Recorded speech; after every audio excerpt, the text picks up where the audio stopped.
meeting, it's something else. I think you are chairing us, Chair.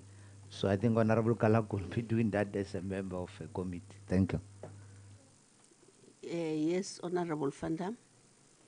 Honorable Klava, sometimes it's okay just to keep quiet. It's right, it's totally right. As Honorable Kalako said when we were making deliberations, he said representatives of political parties will go and deliberate. So don't say he's just representing as a member of this portfolio committee. He's representing as a member of the ANC, and he's presenting the ANC's list. It's okay to keep quiet sometimes. Can I make a proposal? I think, I think what we need to do is to try and allow the representatives to present the names. You see, because some of us were not in a caucus meeting, we don't even know were there any names where you had consensus. So don't deprive us an opportunity to gain insights as to how you came to whatever names. Honorable Tsedi. Chair, I think when we left last week here, the understanding was very clear that we should have concluded this particular matter on Tuesday. So the understanding was that all the parties are now going back to their various caucuses to consult. So it's proper to say whatever we are going to be presenting are from those various caucuses. I think let's proceed in that direction. Allow the ANC, EFF, and the DA to present whatever they have. So if we're not agreeing, is then that the engagement will come. So the issue to me as to whether parties have already agreed, the deadlock or whatever, to me is premature. Now we want to present the list, and we are ready ourselves from the ANC. Okay, Honorable Dlozi. Me, I want to speak about the blue crane.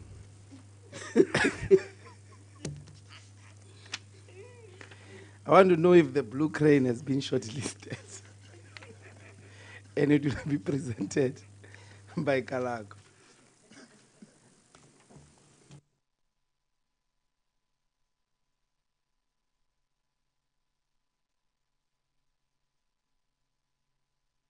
Actually, thank you for reminding us, because we couldn't deliberate on Tuesday because Honorable Fandam made a proposal that it's good to consult and get engagement.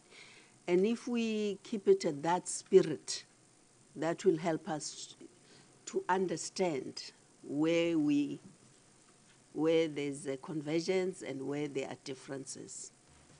Okay, Honorable Fandam. Chair, I must also express my displeasure at you. You quoted in the media saying it was my proposal that we go and consult with our caucuses, as is the process in Parliament, as we've always done. You made it out to seem it was only me who wanted that. Honorable Kalako also said we must caucus. In fact, caucuses are held on a Thursday. We'd agreed to meet on Tuesday. Caucus is happening right now. The ANC caucus is probably happening right now. So you moved the date, actually, to today, when it was supposed to be Tuesday. So please, can it not be misrepresented that it was me who said we need to consult with caucuses? The whip of the ANC, Honorable Kalako, said, yes, that's what we do. We go and consult with caucuses. So can that please be clarified, because you dragged my name through the mud unnecessarily. Thank you. Okay, so if my understanding of what transpired is correct, you made a proposal and then other honorable members concurred. So I really don't know. I thought that's how I heard. The proposal came from you, but there was a concurrence. Without concurrence, we would have gone ahead. Honorable Klaba?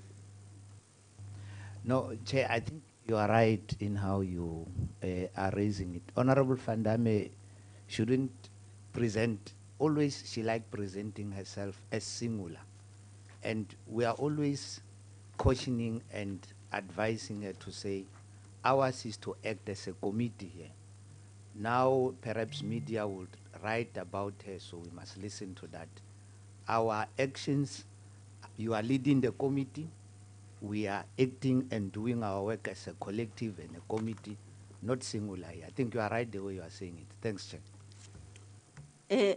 On the other aspect, I must say, honorable members, you know, sometimes in a committee you agree on a proposal, only to find that when you check with programming, whatever you agreed to is unrealistic.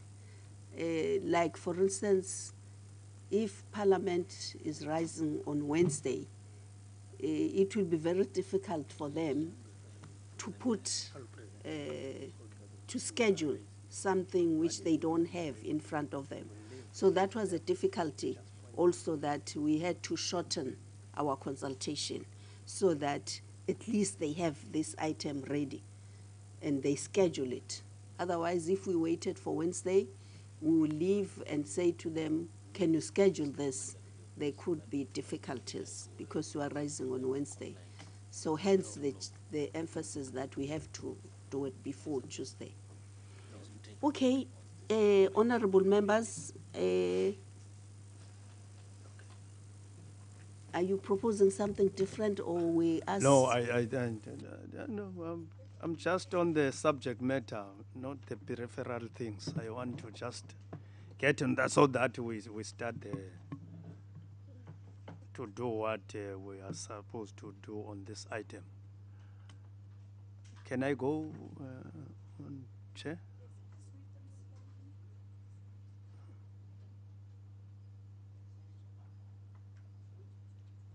What was that, Honorable Fandam? Oh, no, Chair, I was just asking him to read slowly so we can write. Okay, but we are coming over to you after him. Okay. Chair, the ANC proposed names for the filling of the vacancies are the following.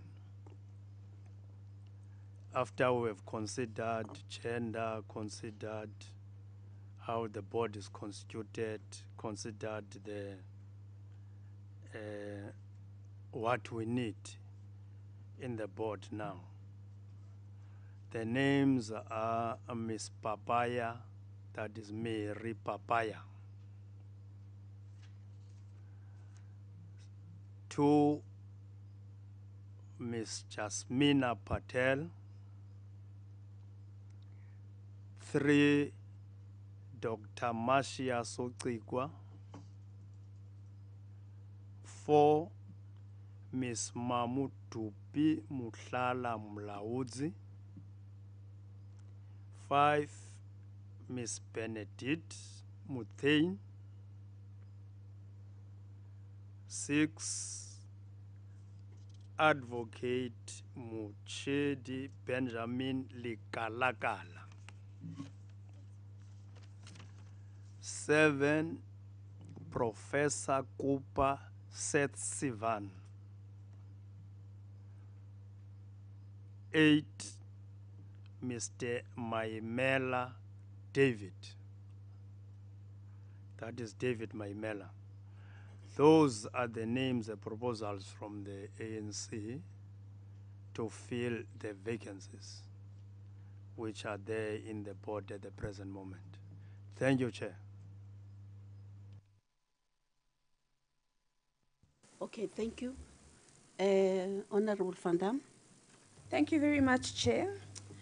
Ms. Papaya, we are in agreement with. I think she presented herself very well. During interviews, she expressed her fierce independence. She came across as a person who will stand up for independence at the SABC, and she brings with her experience from the media. So we're in full support of sorry. Papaya. Chair, I'm sorry to interject. Yeah, Can Kalako motivate? okay. Yeah, Okay. because we're not in a list conference, you know. Okay. Okay, can So I? can he? I'm requesting that Okay. we allow him to make the motivation of why they've come up with these names before we make assumptions about what the reasons are. I want him to be on record about their thinking, not just say gender balance and skills and what, unless he's satisfied that that's what motivated them to come up with these names. It's my respectful request to the veteran of the Robben Island.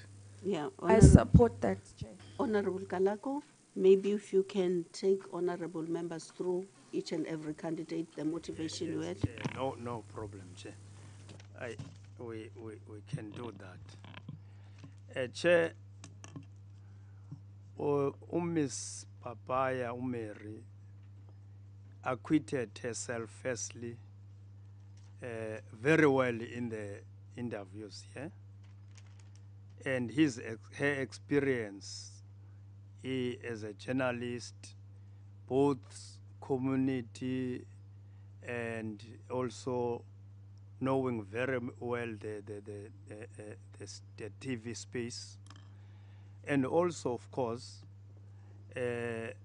because in her interviews, talking through how changes can be made in the SABC according to times.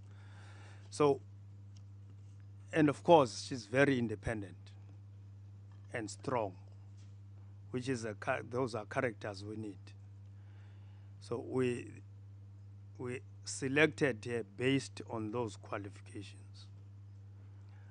Miss Jasmina Patel,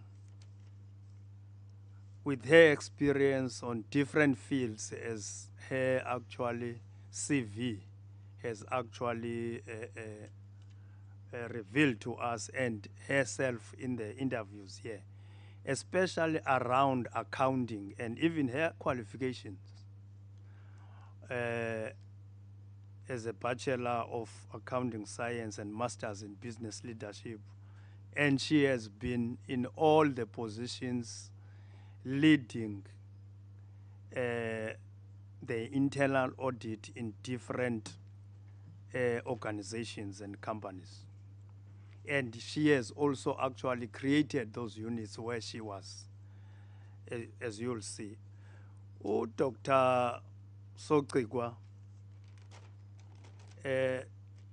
she displayed her experience even around issues of regulation, and even her leadership in the various spheres until maybe presently now. And she knows the field. She knows the sector very well. Mudupi Muhlala, she was very outstanding. Vast experience. She has even been involved in crafting the policies and even the laws which today are followed by SABC itself. She has been party in moving us towards what we have now, which governs the sector. She's very independent. We know she has clashed with many of his principals because of her strong views on issues. She's not the one person which you can just dismiss. Miss Benedict Muthane, She's coming with an experience, especially around community issues. She is a person surely who will make an indelible contribution to that board around those issues of community, and especially on issues which need to be, as a broadcaster, SABC, which have a duty to actually make sure that there's a cohesion of our nation, there's a unity of our nation. She will be able to steer the board and make sure that even SABC is able to deal with those issues. Advocate Likalakala, his experience where he has been working, especially around, and his qualifications around broadcasting and telecommunications, but especially where he has been working. There's not a single instance where he was found to have done wrong in his duties. All the things which have been raised about him, there have been no proof of him being convicted or being found wrong at work. He is a very independent character, very independent, experienced a person when it comes to this field.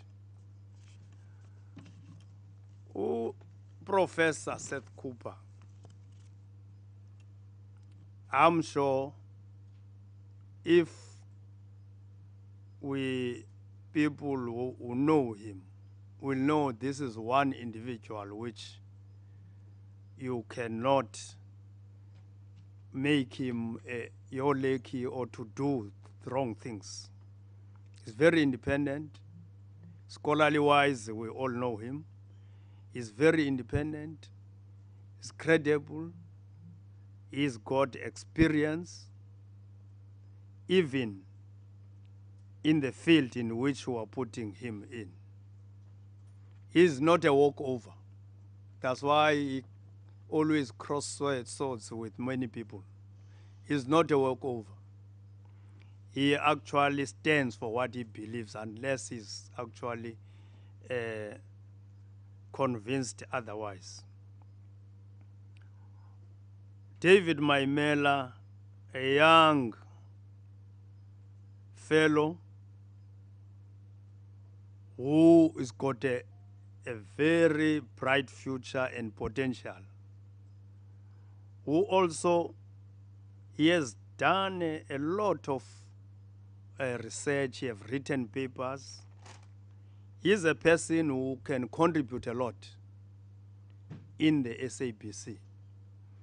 And knowing him is not a person who, when he present and research and write things and put his views, who is mostly held up by ideologies, not attending to the facts and the real situation at hand. So he's a person, a young person who we think he's got a future to drive the policies which have been shaped by this government to be implemented by the SABC, and also to make sure that SABC adhere to all the acts which actually are the products of these policies, of the policies I've mentioned. So we considered all those elements when we were wanting these names, these people. We didn't want people who will be there, who can be swayed, who can be influenced out of their mandate or out of what they are supposed to do in that space in the board. people will stand fast and not be used to actually begin to interfere and want to make SABC to be partisan to anyone and to any party. So these are the considerations we had, Chair. Thank you. Thank you very much. We will deliberate afterwards. I wanted to finish his presentation. You, Honorable Kalako, you remember we have this, the letter which Dr. Sotikwa had to present. If you can just take members through. Yeah, all the members of the committee received the letter, know what is there. I think all of us will deliberate on that. Everybody have it. Okay.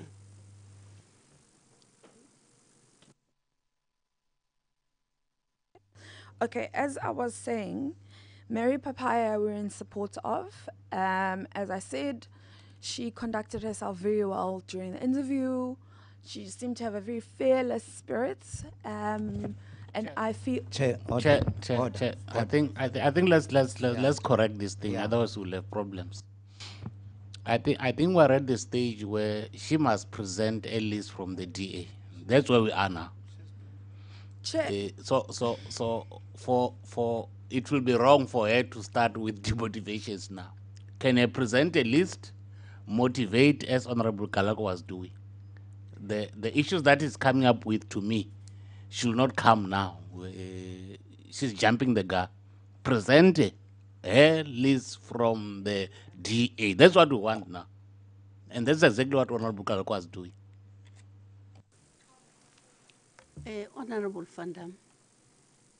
Chair, I will conduct myself the way I think I should conduct myself. We had prior deliberations. This is the list. The NC is not going to concede. So I'm going to talk about the list that we have in front of us. I'm not going to do that. So, Chair, Mary... Chair, order. What's the point of order? Yeah, the point of order, Chair. I rise to second Honorable Tsedi. Our discussion here is based upon us participating What rule equally. is that? Equally. There's no such a point of order. No, I'm still on table. No, but there's no such a point of so order. therefore, You can't rise to so support. therefore, Chair, I'm seconding what Tsedi is raising, because in as much as they may have listed our list, which we have presented, we want to do so that we are also able to do the checklist. While Honorable Kalako was presenting, they were also making notes. We want to know what do they think. Otherwise, they agree with us then. They must not tell us later, no, they are not in disagreement. Because if they are saying these names are equally, fairly debated on a platform, we want also But Chair, this bring is it not a point of order. This guy so is therefore, Chair, it's important we hear them. This guy is deliberate. Can you take charge of the meeting? I'm not a guy, I'm an honorable guy. He's deliberating. I'm an honorable member. Okay? He's deliberating. Please Chair, take you are charge wrong. of Please, the. We don't Chair. have time, You are you know. wrong, We don't have time. We don't have time. No, but he's deliberating. He said he's raising a point you of are not order. chairing the That's not the meeting. point of order. You are not chairing It's not a the point of meeting. order. Order. It's not a point of order. Honorable members. We don't have time, Chair. Take Yeah. charge of the meeting. If a person is not raising a point of order, you must tell them. Honorable Because members. he's deliberating now. Raise your hand. We want their If names. you want to talk, you must raise your hand Honorable to the members. chairperson. You must not talk. I'm doing what you are doing. We want their names, Chair. I'm Honorable members, can I make a plea? We are trying to get a consolidated list. Where there's consensus, there's no crime. But obviously, Honorable Fandam won't end there where there's consensus. Yeah, let's allow members to engage. It's not about demotivating others and so on. Where there's consensus, we must agree that at least we agree on 1, 2, 3, so that the engagement is on where we differ. I don't know why they are so embarrassed of their list. No. Can I just talk? Chair, please, run this meeting. You've given me a chance to speak. They are interrupting me. Can I please be protected and allowed to speak? I did not interrupt Honorable Galako. So can the ANC please sit quietly and listen, because I am now speaking. I will not be dictated to them by them how I must engage in this committee. I am not a member of the ANC. I will do according to what I feel I should do as a member of this committee. So please do not recognize any more interruptions and let me speak. Thank you. Mary Papaya. We support Mary Papaya. She conducted herself well during interviews. She displayed fierce independence. She has a background in media, so we think she's a great candidate to serve on the SABC board. Jasmina Patel, she also displayed great audit skills. My only concern with her was that I didn't feel that fearlessness. I didn't feel that fearless independence. I didn't think she had the grit which is required to serve on the SABC board. But given her qualifications, I am willing to support her. But I must say that I don't think she has what it takes to survive the board. But I hope that after she's appointed, she will build the courage that it takes to serve on the board. Dr. Sotigwa equally was a very excellent candidate. There was the issue of the unions which raised allegations of racism against her, and that she had appointed the Minister of Higher Education's son inappropriately, but we have a report that exonerates her, so I'm in support of Sotigwa as well. Mamodupi Mohala, she has the rights experience. She has intensive knowledge of the sector. I do have a concern regarding her temper and whether or not she will be able to work with a team. There have been concerns that she's toxic, but it could very well just be that she's a very strong woman, and people generally don't like strong women who stand their grounds, are very assertive. So I think we will not fight that one. Benedict Mothin, she had no broadcasting experience. She couldn't answer, she didn't bring anything new or fresh. I think there were better candidates than her. But also, I mean, I don't think she was a great candidate. I thought there were better candidates than her who should take that spot. I think she could very well be a walkover. So I'm not really in support of her because she doesn't have the requisite experience. Lekalakala, I also am not in support of. He served in the city of Johannesburg as Secretary to Council, and there were times when there was intense corruption there, and I do not feel satisfaction that he is a person who will speak up when something is wrong at the SABC. I feel he'll be a person who will be a walkover, so no. And then Professor Sats Cooper, I would like to express my objection in the most serious terms. Number one, during the interview, he was arrogant. He was belittling of members of this committee. So he's not going to be a person who feels he must be held accountable by this committee. One, there's a ministerial report which found him to be a person who surrounded himself with acolytes, who made irregular appointments. So that's not the kind of person we want to serve on the board. And also, I read a report where he said that people who date or do online dating are retarded. So this is absolutely not the kind of person who should serve on the SABC board.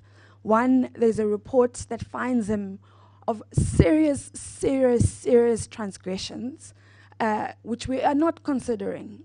Dr. Soqigwa, there were allegations against her. She came and provided documents to this committee which exonerated her. Mr. Cooper, Dr. Cooper, Professor Cooper, there was a report against him. He never challenged that report. He hasn't given us evidence to the contrary.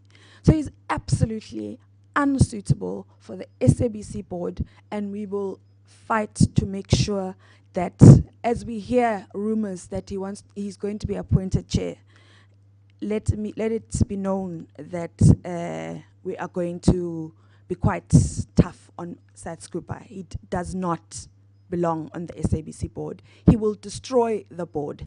People will resign under him because of his character, because of his arrogance. He reminds me of Ben Ngubane. Ben Ngubane, who chaired the SABC board and thought he was an executive director and not a non-executive director. So Sats Cooper, hell no.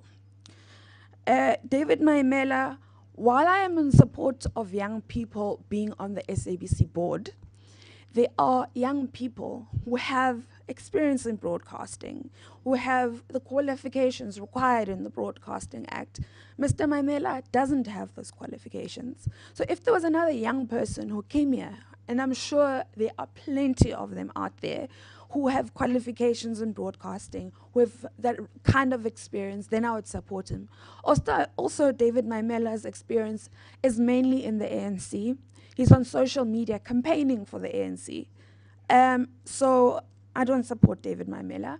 I don't think we should just say, he's a young person, we must take him on. There are plenty young people who should be given opportunities, not because he's being given an opportunity because he supports the ANC as a young person.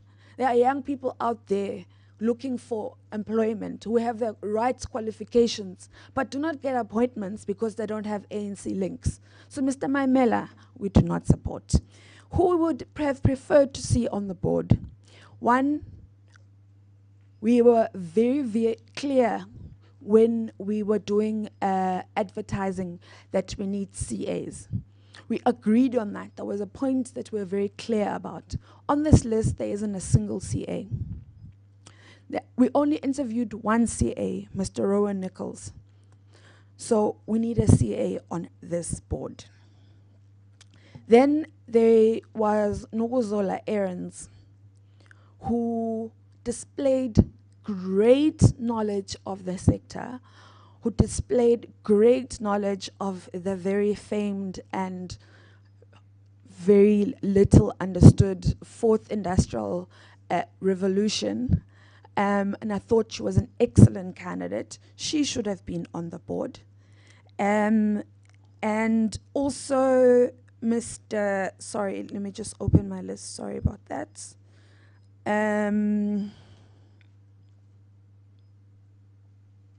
Itani Tsesi.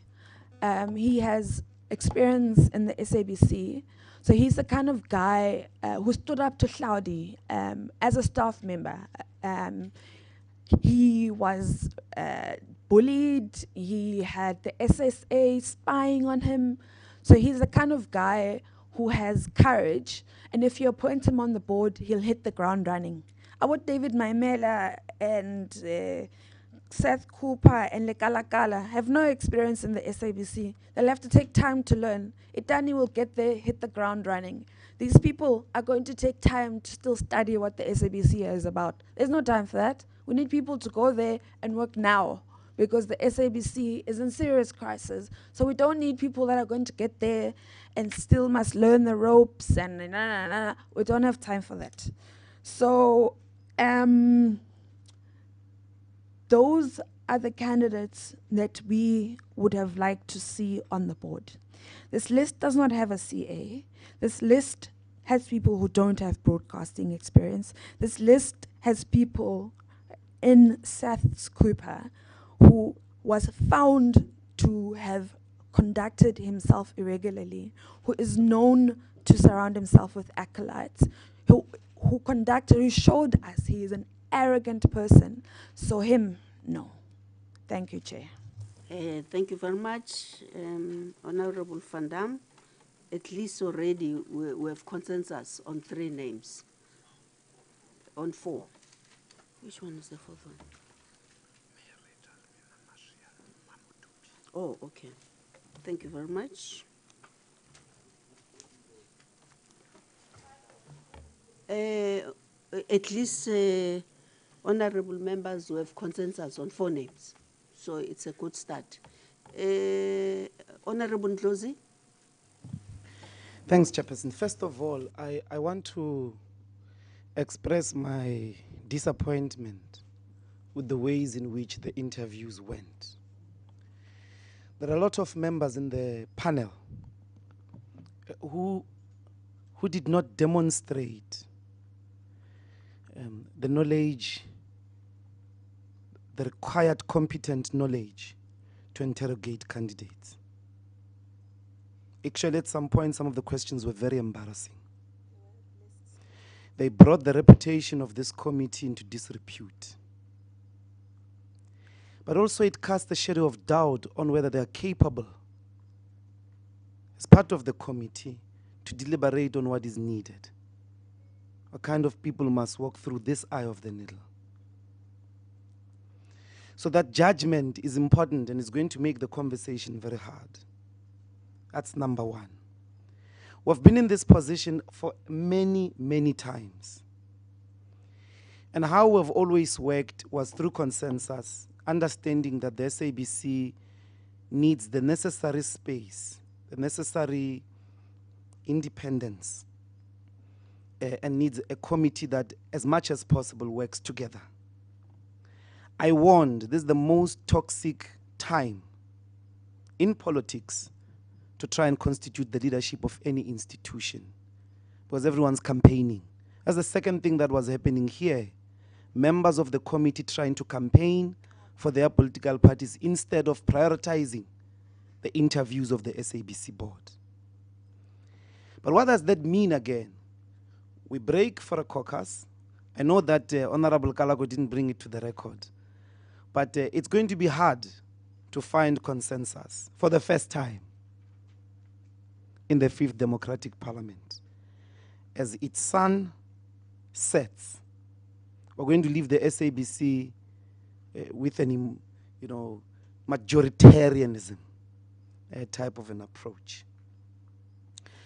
In general, the best of the best in the industry did not apply. We already were dealing with a generally weak candidate pool. People with lots of experiences in different spaces, in different lives, except broadcasting. So if you didn't show in your life any passion for broadcasting, Honorable Van Dam, for an example, says the accountant. The guy doesn't even know that Mnet is not part of SABC. Those are the people that we're faced with here. People who didn't know, they sugarcoat to us. 4th Industrial Revolution, 3rd Industrial Revolution.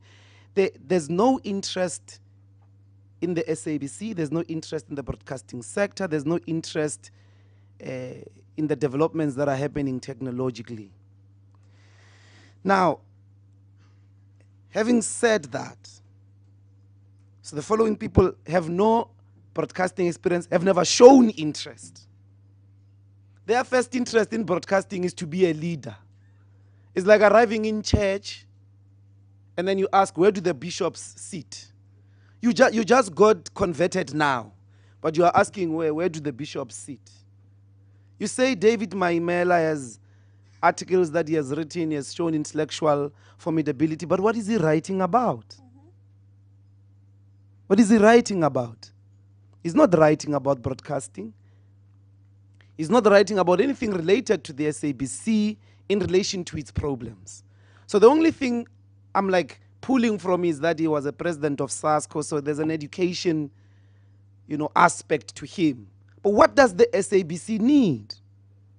So he definitely won't hit the ground running, number one. Number two, he's an ANC activist. He's on Facebook telling people to vote for the ANC. And when you say to him, is that correct? He says, of course it is. So he's not even planning to stop it when he goes into the board.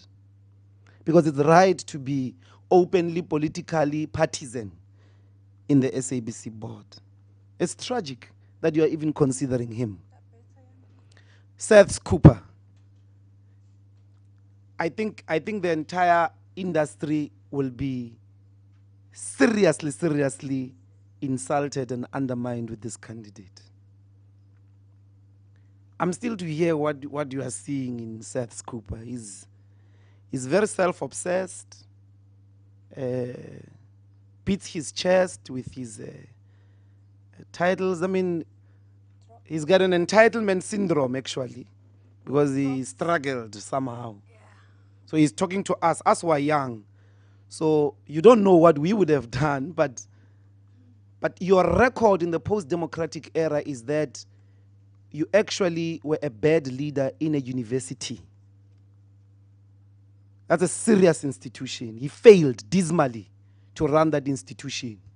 You take that failure, you bring it to the SABC. I'm saying you had a lot of options, but the guy doesn't have a broadcasting experience, number one. Number two, he has never shown broadcasting interest in his life. I don't know if he watches TV or movies or films, I don't know. But the point is, there's demonstrable evidence of his bad leadership and mismanagement of an institution. In fact, Professor Malekapuru and him were contestants for the vice-chancellorship of UKZN. And had Kader Asmal not released that report, Seth Cooper would have contested that position further. He had to withdraw. He had to say, no, I'm not available, because that report was damning on him. Go ask the student movement. Go ask the student activists who were interacting in South Africa when he was vice-chancellor. I don't know what you want in Seth Cooper. And I wanted to pose a question to him because, and I know he's listening, I know majoritarianism is going to defeat us here, but he has to answer a question about cheating in an exam when he was a student. I will raise it directly with him. He must answer that question, whether he cheated in an exam when he was a student, a young student, and his parents had to go negotiate for him to continue. I will get back to that one. But I've received such information. And then finally, so Advocate Likalaga as well, Miss Benedette, no broadcasting experience. Now, there's a lot of men here as well. You've got 4 males in the board already, and there's 4 males here. So if my numbers are going correctly, it's too much. It's too much masculinity. So I would persuade Honorable Kalago and members of the ANC to reconsider, at least on the basis of, because they're saying gender, but they didn't break it down. What is going to be the gender spread in the SABC board with this list? Because you already have 4 males. Even the executive members are males. So I don't know. What is the gender balance, Honorable Kalago? It's my question to you. Now, we agreed on Marcia. She was the best candidate of all of them. And she has been in ICASA. She has been formidable. If you wanted people who are going to hit the ground running, you should have put Itani. You should have put Itani. Also, his properly written reports that were presented to the SABC did predict this situation financially that the SABC is in, by the way, because the risk compliance officer is able to make projections about the risks that an institution will fail if it continues to do certain things. He compiled a report that was rejected there in the SABC, which said, if you continue with this trend, you're going to make this loss. Why wouldn't you take a guy that cut his teeth? He was struggling, was part of the liberation struggle against Hlaudi Motsoeneng. And then they even put spies on him, spooks. Why wouldn't you want such a person? Why would you go for Yeah, I mean, I don't understand the logic there. Nokuzola errands. And I mean, why wouldn't you go for her? I'm not sure all of them here, the rest of them except Dr. Sotigo, none of them come close to Nokuzola. These were your well brought up. They come up. They've gone through the ranks, meaning they are tried and tested in the sector, which is a much broader sector. And then I think you should have also gone. We should have gone for Lulama Mukubo, and for obvious reasons as well. These are people like Itani. When they arrive there in the SABC, they are not going to be workshopped about the SABC. Nobody will come present a lie to them because they understand the institution, number one, and they fought left, right, and center to try and bring the institution where it was. So, unfortunately, me, the only name I agree with there is Marcia. And I have no rejection that much on the other names, but want to express on the record rejection of Seth Cooper, David Maimela.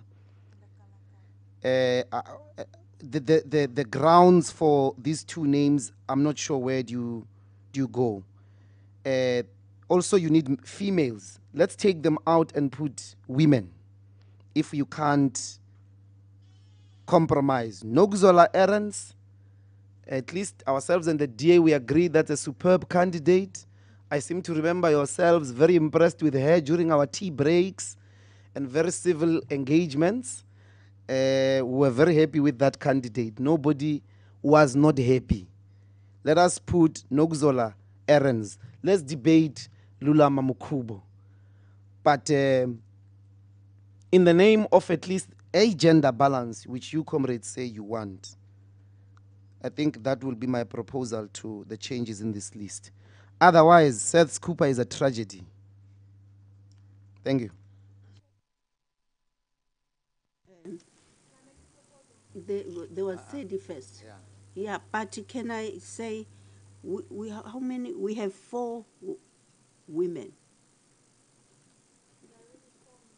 Yeah. No, I'm just talking about the process we're in. The process we're in. Honorable. Okay. I would like to propose this regarding Sats Cooper. So we had questions about Dr. Sotigwa, and Dr. Sotigwa sent us a report. Sats Cooper, there is a report similar to the allegations. Well, actually with him it's not allegations. There is a damning report about him. I think before, as a committee, we agree on that name, we need to see that report. In the same way we saw Dr. Sotigwa's report, we need that report. We need to apply our minds to that report. Any member of this committee who does not think they need to apply their minds to a damning report about a candidate should really ask themselves, why is it that they're willing to appoint someone who has a damning report against them, who is arrogant, who thinks because he's a struggle hero, he doesn't have to account to anyone. He was name dropping. I know every single president. No, I'm not proposing. So Are you done? No, wait, I'm done. So I'm just saying, can we please see that report first before we proceed? Otherwise, on what grounds is he appointed? We demanded the same from Sotigwa. Can we see that report from Seth Cooper? Fair is fair. Thank you very much. I think we have names now from everybody. Yes. Honorable Kalako, then Honorable Tsedi, Honorable Klaba. No, thank you, Chair.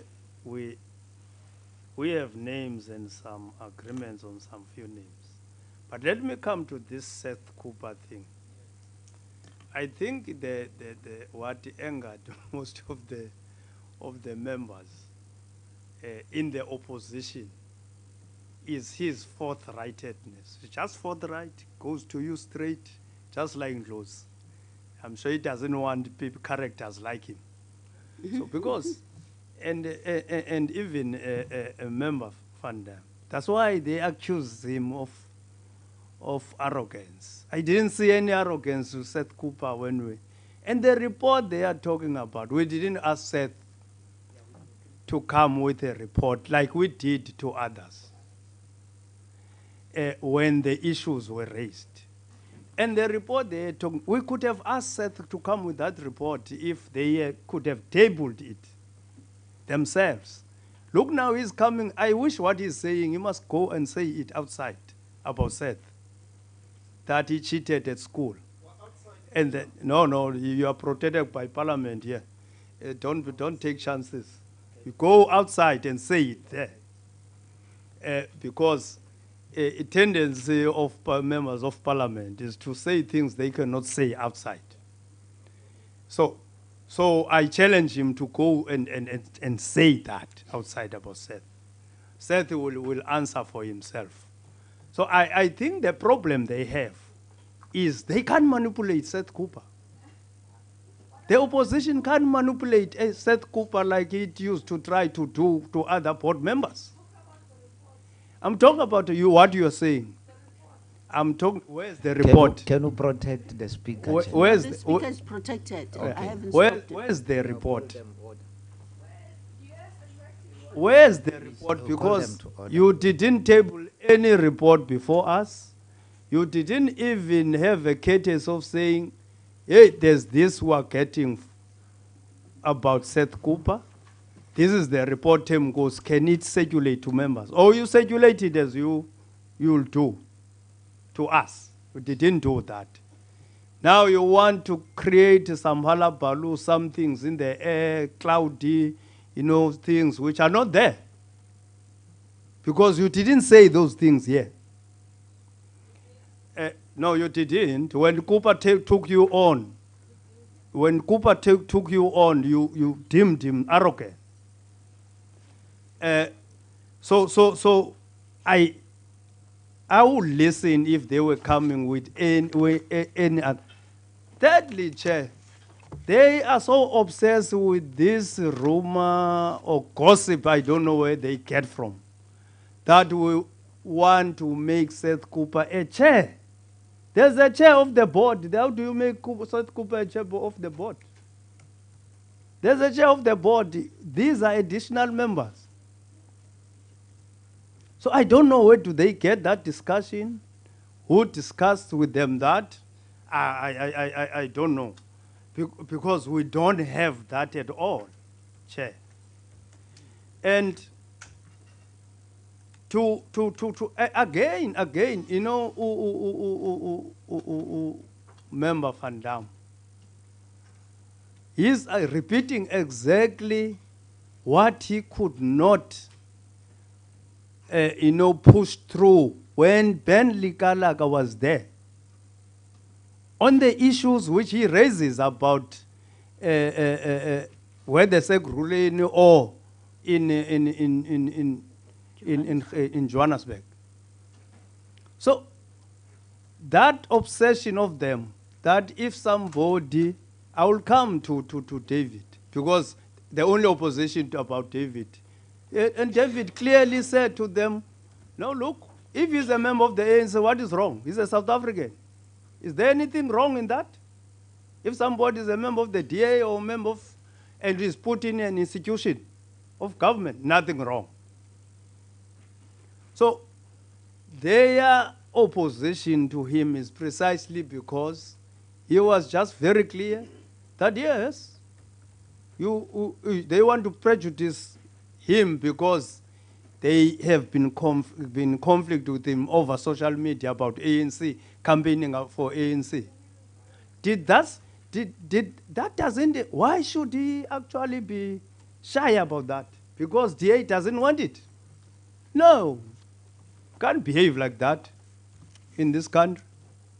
We have plurality of views here. The challenge and responsibilities when a person is put into a position of dealing with South Africans, you leave those things away. So I really, Chair, doesn't understand what exactly they are, except just that those were strong candidates which they can't manipulate them. And I'm definitely sure those two, whoever comes from whatever world, you won't manipulate Seth Cooper. You won't manipulate Ben at all. Benjamin Likalakala. So I don't. Maybe, Chair, we can talk about other things, the gender, that we know the board there. It's only males now who are left there, 4, and now here we are putting 5 to as part of adding there, in a situation where there was no females at all. Maybe we can talk about those things. But other things which is coming because David Maimela was his leader, no, those things is for them. They don't, we look at his capacity, which is there. There's Honorable Teddy Kabadlozi. Just a quick proposal, I think Honorable I- Teddy. Honorable Teddy, sorry. Can No, I? no, sorry, I'm Chair? going to come to you now. No, it's not a point of order. Is it possible for Honorable? Chair, it's fair that he must. Can I be protected, Chairperson?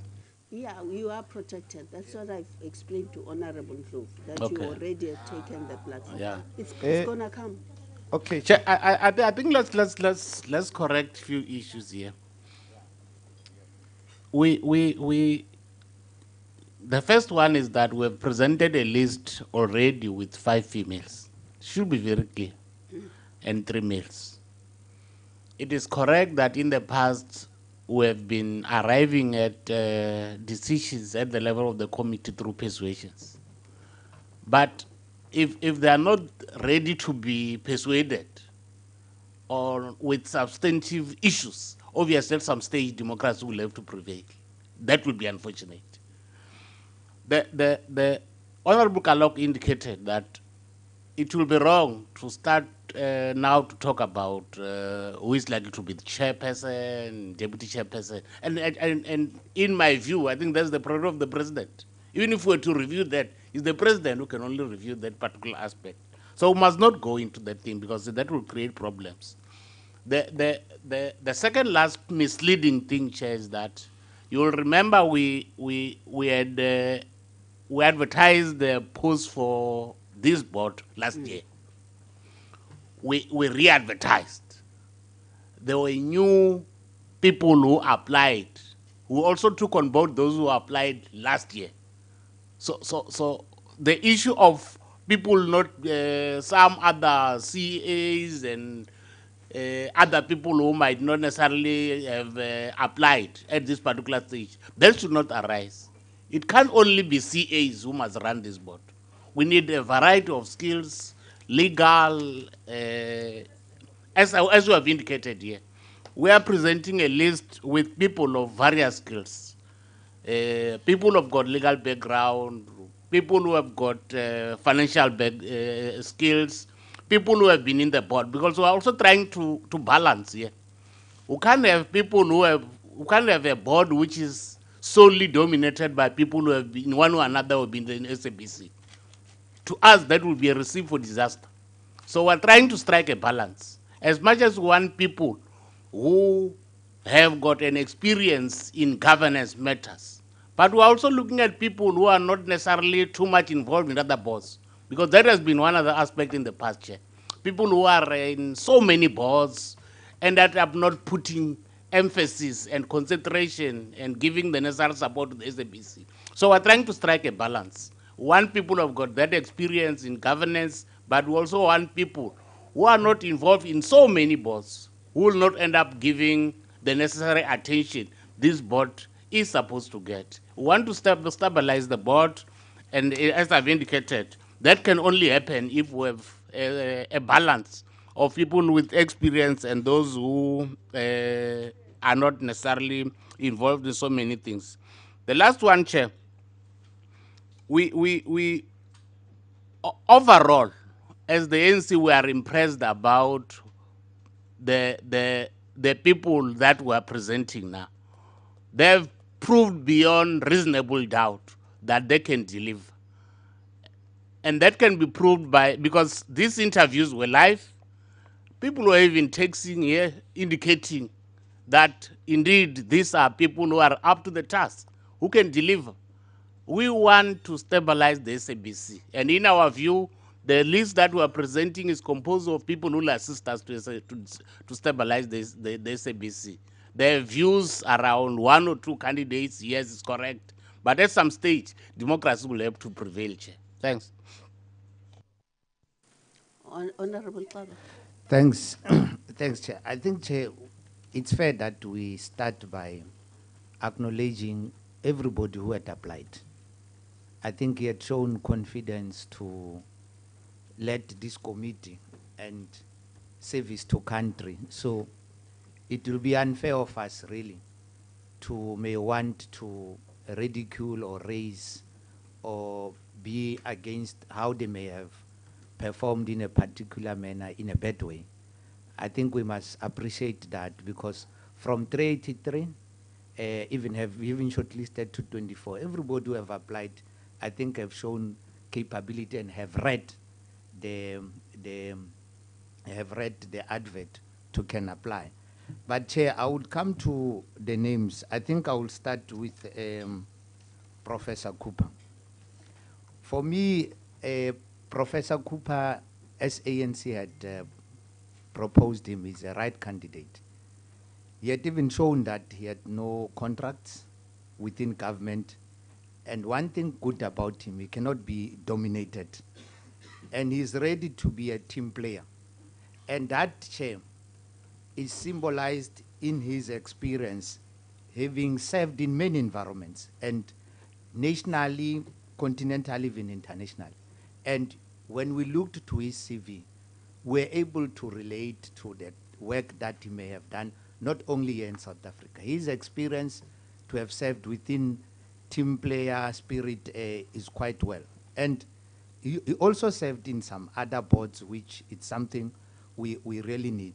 He believes also in local content, and except that, Chair, where he was serving at the university, he had also stabilized, and by the time he had been there, those who were acting were able to be appointed. I think he's a strong candidate, which we are putting here for the country to really consider. On David Maimela, he's young, and he had had experience on 20 years on public policy space. And we can't pressurize him on being young, that perhaps experience within the board and so on. We are currently, as the country, talking around the issue of experience. And we need young blood to rejuvenate and to take SABC forward. Rather than Robson, who may be an old man, and there's a challenge around issue of transformation, and the future of the SABC need to be saved within the young blood. It's important that we really consider David Maimela. I think DA on the old man was not clear on the transformational issues, so it can be. And then, Chair, on issue of Lulama, Chair, the SABC board, we don't want to be settling scores of the past year.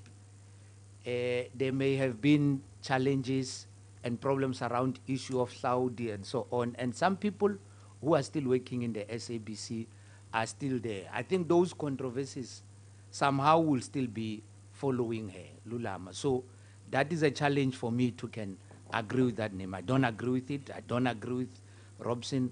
I don't agree with Itani.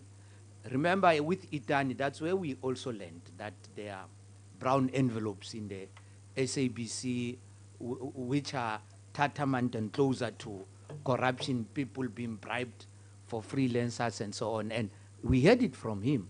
So you can't be saying that culture somehow stopped, even though he may have went out and left the SABC, but the practice had been there, and it's worrisome about such culture. So that's why I would reject issue of Itani. And then issue of Nokzola, she may have resigned from previous sitters, but the conflict of interest come to the fore here. So I also reject that one.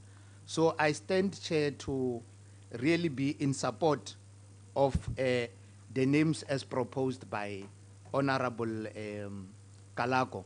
Just to mention something on Ms. Benedict Mutei.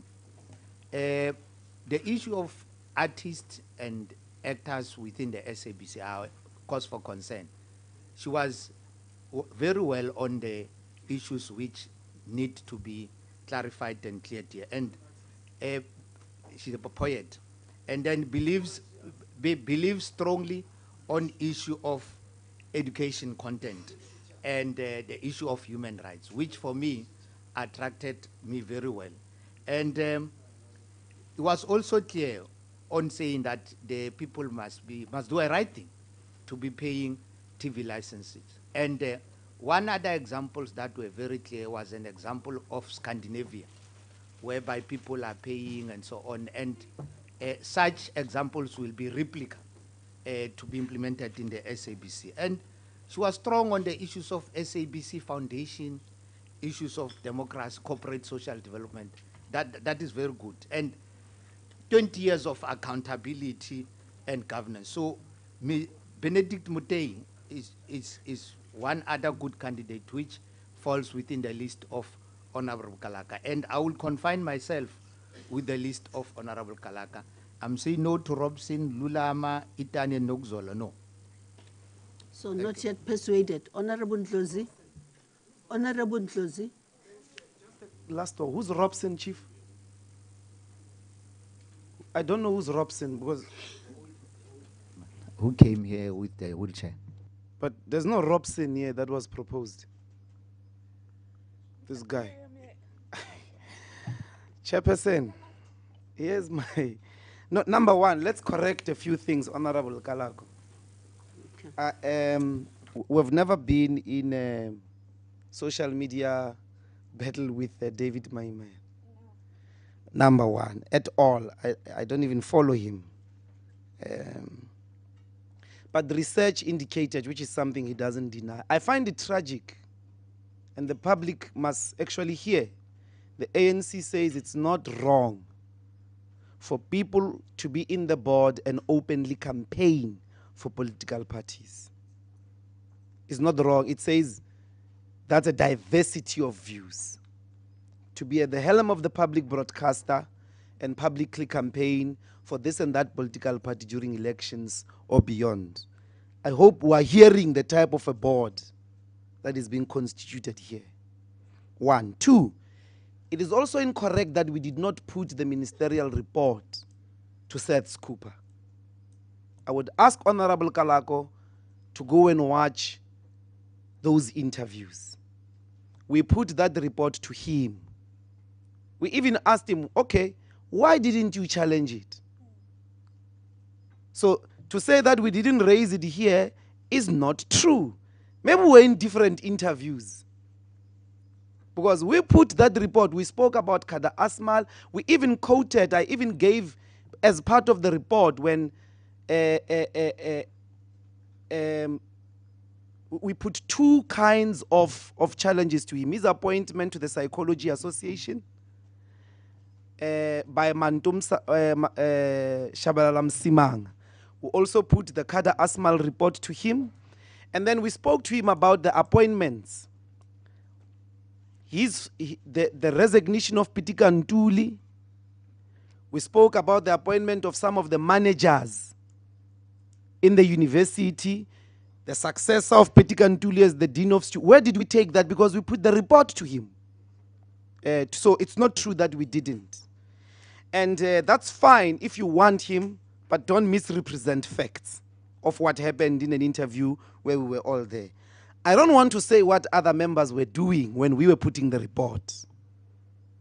If the route we were going to take, what did you do? What questions were other members asking here? So I won't degenerate. I put it under a general comment. So I wanted to correct those two things. I have no problem with young people. And I think David should be given a chance. But I'm scared about a person at at that level who is still confused about openly campaigning. I gave him a chance to clarify that. I said, should the judge of the Constitutional Court or the High Court openly say which party they vote for when we know the process of the appointment of judges? We're not saying you shouldn't favor a political party. We're not saying you shouldn't vote. But should you openly campaign? The Act says they must show fairness. And fairness is not, it must be seen. You have to be seen to be fair. So all political parties that come in front and get covered by the SA need to feel that you are fair. Even public servants that are surrounding the minister now, public servants, I'm not the ones that are appointed differently, the public servants who go through a rigorous process of appointment, they have political views. They vote for political parties, but they will tell you, it's not good. It will confuse all of us if you start being openly political. You go and you campaign. It often is very dangerous. But this is worse. It's not just a head of the Department of Health or whatever. It's the SABC. Its duty is broadcasting. So I don't agree with him in relation to that belief of him, which is affirmed by Honorable Kalago, that it is correct. It's actually not correct. You would lose that in a court of law 10-0. Finally, Chairperson, the gender question. I wanted to give Honorable Kalago a chance earlier on to unpack what he means we can speak about gender. He's the only one who said, let us talk about that. Indeed, let's do that. Was saying to you, remove 2 males. Remove 2 males. Let's put 2 more capable women into that board. Surely we can agree that a male-dominated board in this time and age is reactionary. Let's put, that's my proposal to the NC caucus. Since it has openly told us that democracy is going to prevail. I accept that, as I always do. But then let's talk, you said there's an open loop, which is to take the board, majority of it as male is not proper.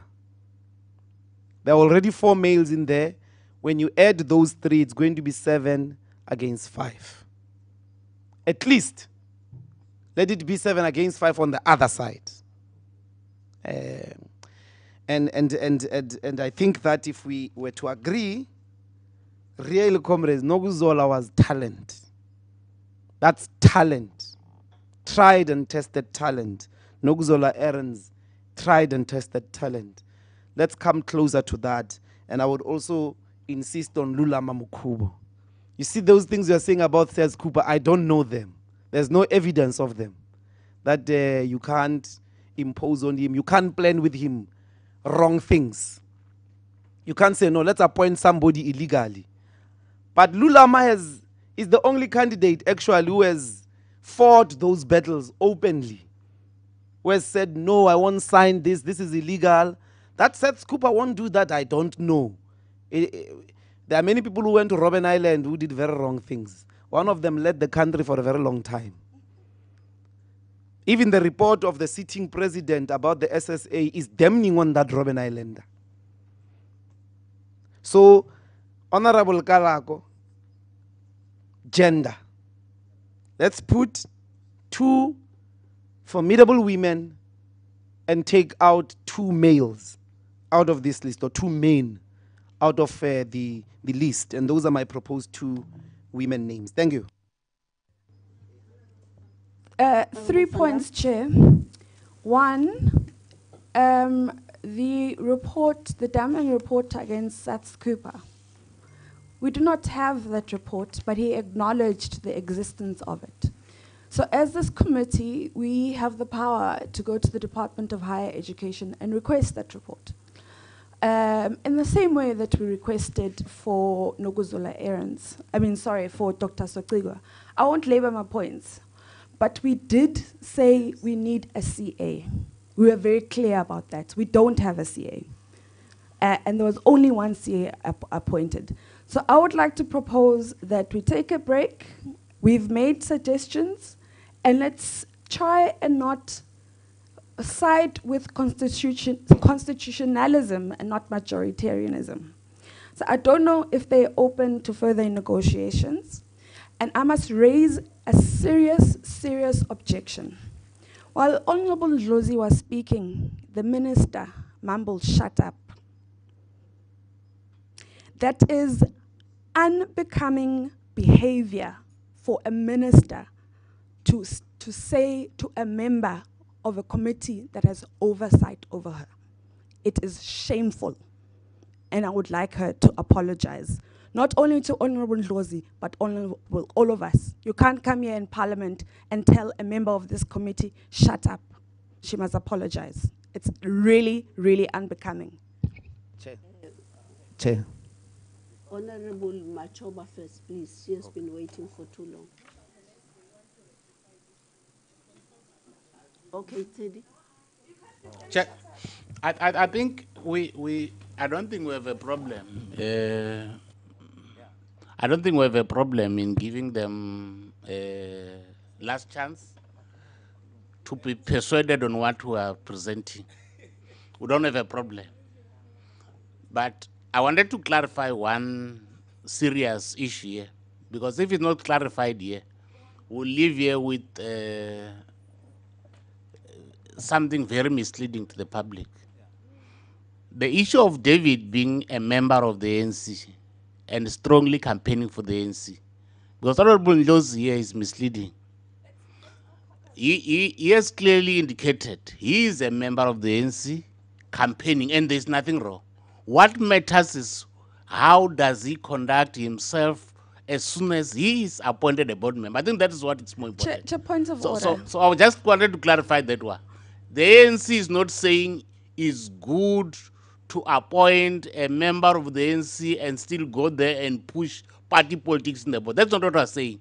We're saying there's nothing wrong in David being a member, but what is more important is him not being professional and pushing party politics as a member of the board. That is the crux of the matter. But as I'm saying, Chair, my suggestion is, I think, okay, we don't have any fear of continuing engagements for the next 5 minutes or so, and then we'll reconvene. We don't have any Chair, problem. I think everyone's made their points plenty clear. So can we either Can you focus- allow us fairly to participate? Fandame cannot participate. Honorable Machoba has been waiting We for we can't allow that. Honorable Machoba. Thank you, Chair.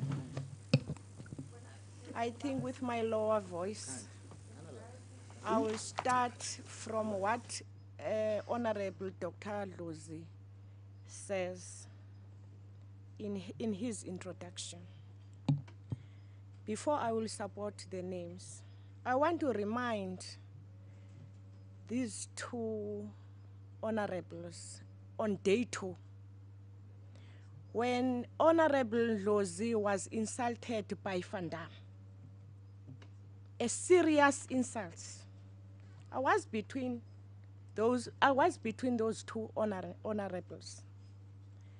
And you had to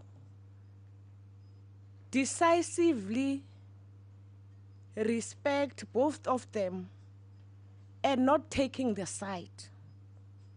I was raising this issue of the bad behaviors on the second day of our interviews. I won't say much according to our capacity as a committees, but what we know, we respect each other. Chair, yes, we respect each other. No, don't point finger to the minister. Because on that day too, you were very rude, my daughter. You were very rude. And I tried to calm you, to say, calm down. Now today, Ndlozi is sitting next to you because we have one common goal, to ridicule, yes, because your plan is to rubbish these names. That's why you're sitting next to Al-Fadam today. On that day, no, Do you want me to sit next to you? No, I don't want you next to me. Like, I can come. I mean, Rosie and I sorted out our Chair, issues. Mama is You know, Don't when angry. I'm we not had sitting next to her. When we have Rosie started and this I meeting, fight like I won't siblings. stop to talk And then because we, this is we my turn sort to out talk. our issues. We You fight know- like siblings. You So know, please Chair, leave us. You know, Chair, when we start to discuss these names, I remember the Princess Honorable. Yeah, I call you Princess because you said no one will talk here while you are talking. Then we keep quiet. Now, after we talk, after the chairperson gave the other person to talk, you are talking. You are talking. No, Van Dam, you are not our boss. You are the boss in your DA. We have our boss here. Please. That's right. Chair, I'm supporting these names that we are raising here. And we don't want to spend more time. Because we had to do these interviews. And we were not blind. We have chosen these names accordingly. I don't know whether I can repeat to read these names. Because we have 8 names. Papaya, Patel, Sotikwa, Mamutupi, Benedict, Advocate Elekalakala, Cooper, Maimela. I support those 8 names. Chair, I'd like to object to being called a princess. I know I'm young, but I am 35 years old, so I don't qualify to be called a princess. If she'd like to give me a title, I prefer queen because I'm a grown woman. I'm not a child. So princess, no thanks. I hope you don't want to drag the minister to this stuff. I can withdraw. Yeah, I'm please. saying princess. Order. Yes. Honorable members. How? Granny. Honorable members. You can say granny. Honorable members. No, you can't. Honorable Kalako, I think in a good No, she spirit, wants to be younger, younger. There's a proposal. We can accommodate her for- in the Women's League. for, Younger, younger. for you to go into a caucus mode again. 5 minutes. 5 We'll minutes. accommodate you. We'll enroll you into a membership. We Honorable become younger, members. younger. Agenda officially just so that Can I we'll adjourn for 5 minutes this time.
Honorable members, the team who went to a caucus mode is back. We resume again. I don't know how far you went, Honorable Sedi. Were you in caucus as well? Yeah. So any agreements? Chair, we are from the last caucus now with the DA and the EFF.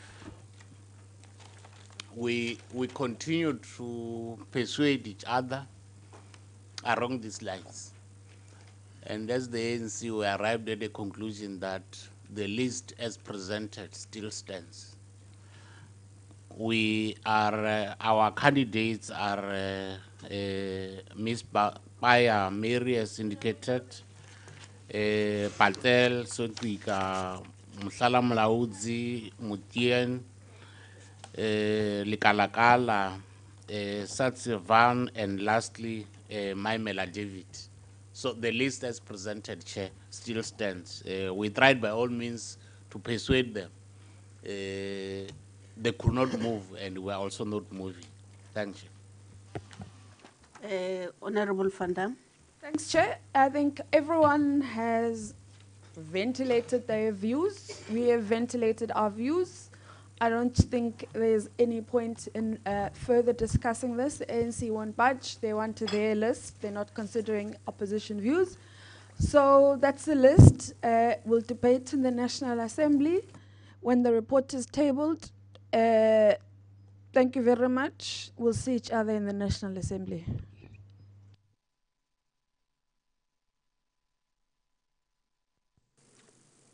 So we'll allow the secretary to, oh, sorry, Honorable Dlozi. Chair, we broke the 5 minutes on the basis of discussing the gender composition of the board. And therefore, this conclusion, as presented by Honorable Tsedu, must be seen as a rejection of a conversation or the resistance to change the gender composition of what would be the complete board. It's really sad that the ANC did not subject itself to persuasion on this important point. They themselves acknowledged, but they can't find themselves moving men to include women. Women that are more capable, by the way, more capable, more gifted, more talented in relation to this space than actually all the men combined that they've put there. That's why we broke now. Earlier on, it was a different question. Now they said, okay, let's see if we can persuade them, and they've resisted a gender reconstruction. And it's really sad. So in the National Assembly, we shall meet. Thank you very much, honorable members. I will ask the secretary to read the report. Thank you, Chairperson, and good afternoon, honorable members. This is a progress report of the Portfolio Committee on, Chair, this is a final report of the Portfolio Committee on Communications on the filling of 8 vacancies on the South African Broadcasting Corporation Board, dated 14 March 2019. The Portfolio Committee on Communications, having considered the request of the Minister of Communications and the President of the Republic of South Africa to commence with the process of filling 8 vacancies on the SABC board, reports as follows.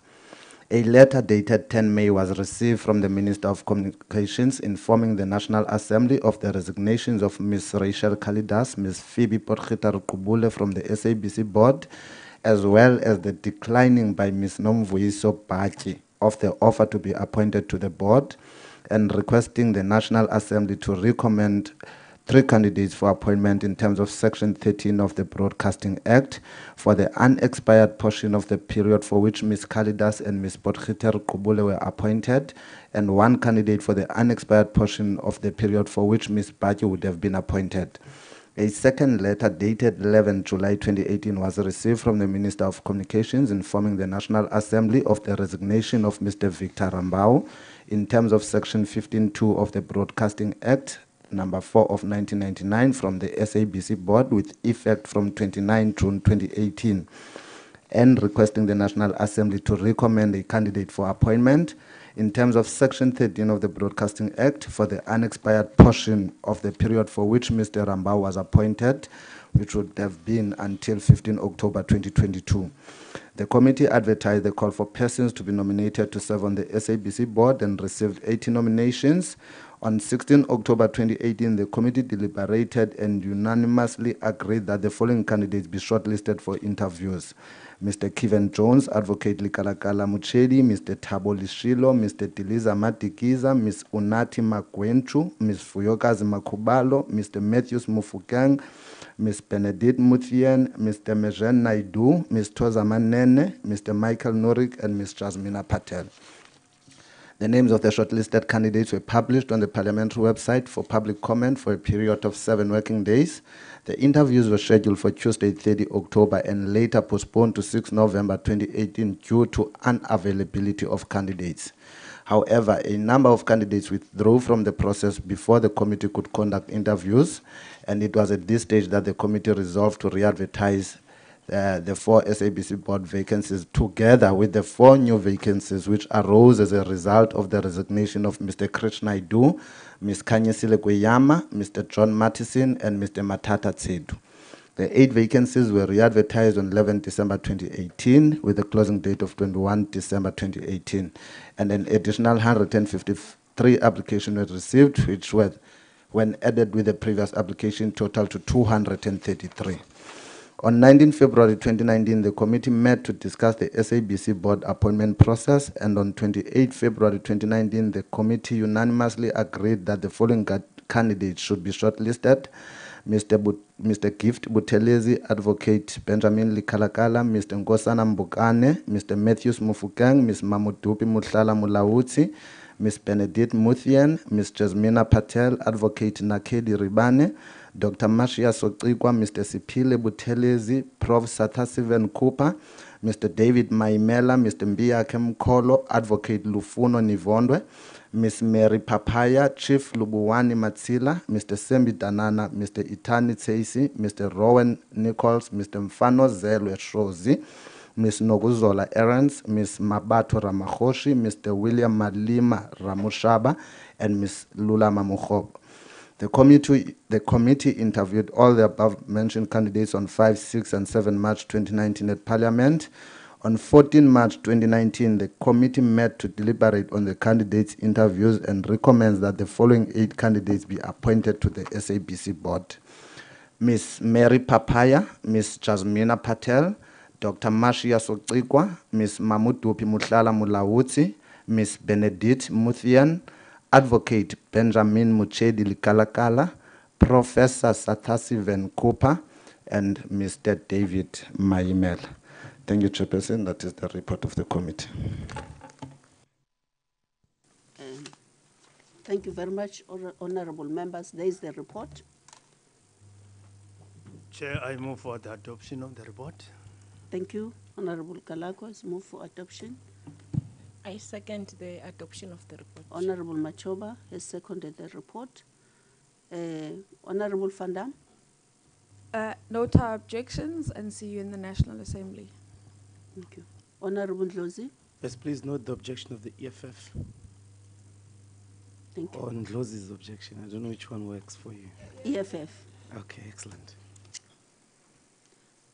Thank you very much, honorable members.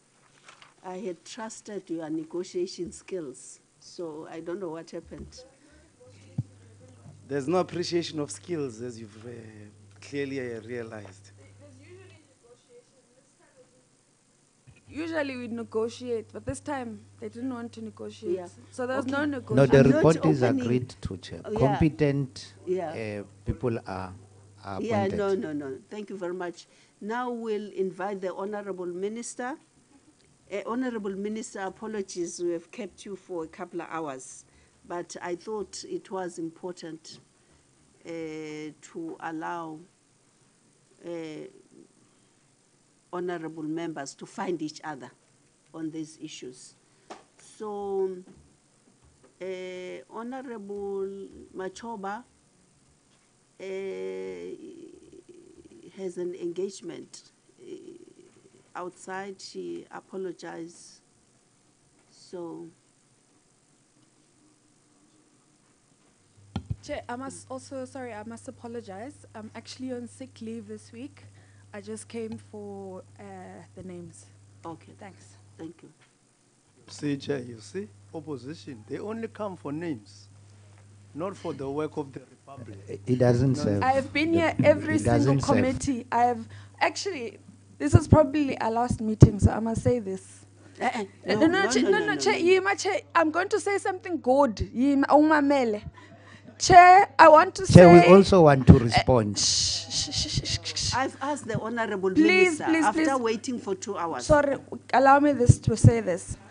This is probably our last meeting. I think despite our differences, we've worked together. We have disagreed on many issues, but it has been an honor serving on the Communications Committee. There have been changes, but I think Honorable Kalako and Zaidi are the ones who were there from the beginning. So I would like to say thank you.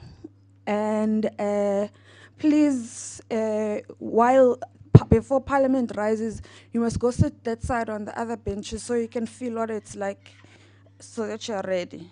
But thank you very much. It was very good serving with you. We had great times, we had great victories, and I'd like to thank the staff, Temi Nkosi, who is available at all times if we request for information, Mr. Foss, who is excellent and is very helpful, Tumbo. Thank you very much for all the brilliant work that you've done. And it's been really an honor to serve here. I'm afraid I can't stay. I'm actually on sick leave. And Honorable Kalako, he knows I'm here every time. So we'll see you at the ISC Center. And then you must just get comfortable that side, ne? Thank you. Bye-bye. Oh, that's sweet, Thank baby. Stella, you're lucky I'm not staying. Okay, thank you. Honorable Minister, you have been waiting patiently for, I don't know for how long. Please, we hand over to you now. Thank you. Thank you, Honorable Chairperson. And let me first take this opportunity, Chair, to thank the members of the Portfolio Committee for affording us this opportunity, but most importantly for the work that you have just concluded right now. We have been indeed patiently waiting for the process of the SABC to be finalized. We have seen also how the members have been disagreeing on the process. Others were even accused that they want to hold the process. I had thought today was going to be a smooth one, but nevertheless, thank you that now we're going to come out with a clear program and what must happen from SABC. Now I'm speaking as the shareholder. Chairperson, we are here, myself, the DG of Telecommunications, who's the acting DG of Communications, so he's here in that capacity. We have the Deputy Director General of DTPS, Ms. Manzini, Mr. Shelembe also on that side.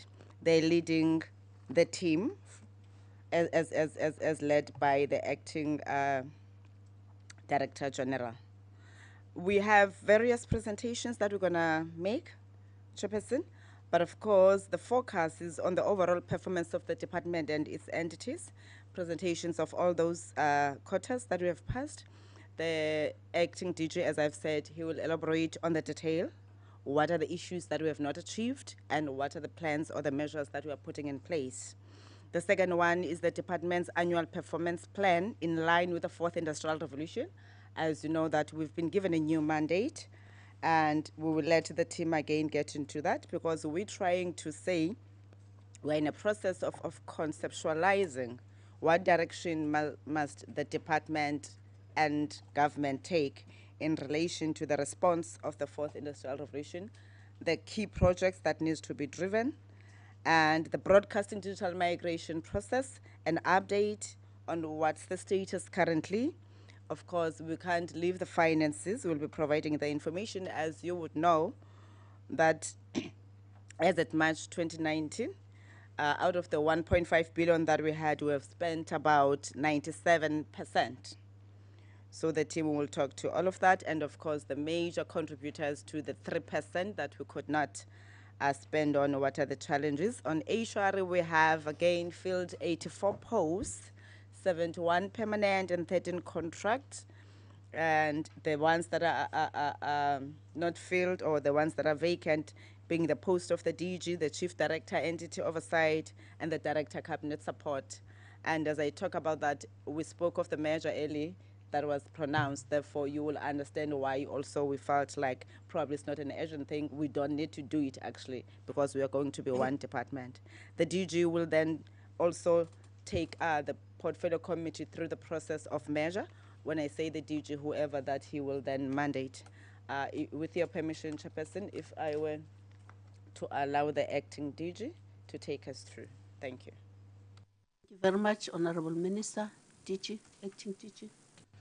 Good afternoon, Chairperson, Minister, honorable members and colleagues. We will run through the presentation. It's quite a long presentation, but when necessary, Chairperson, we're going to summarize, still without losing the essence of the message. Continue. Chair, I'm just going to speak on the slide that deals with the overview of the presentation. As indicated, number one, we'll speak to the overall performance at the end of Q3. Now, what we have done, Chairperson, we took note of the fact that we have not presented Q1 and Q2 reports. So what we have done, we have consolidated all of them. So we'll speak to all three in a summarized way so that for a record, we have table 1, 2, and 3. And then we'll come to the issues pertaining to the fourth industrial revolution, just to give an overview, as Minister has indicated, that we are moving towards a convergence, not only of the two departments, but the government and obviously other stakeholders. So we'll indicate how we are moving in that direction.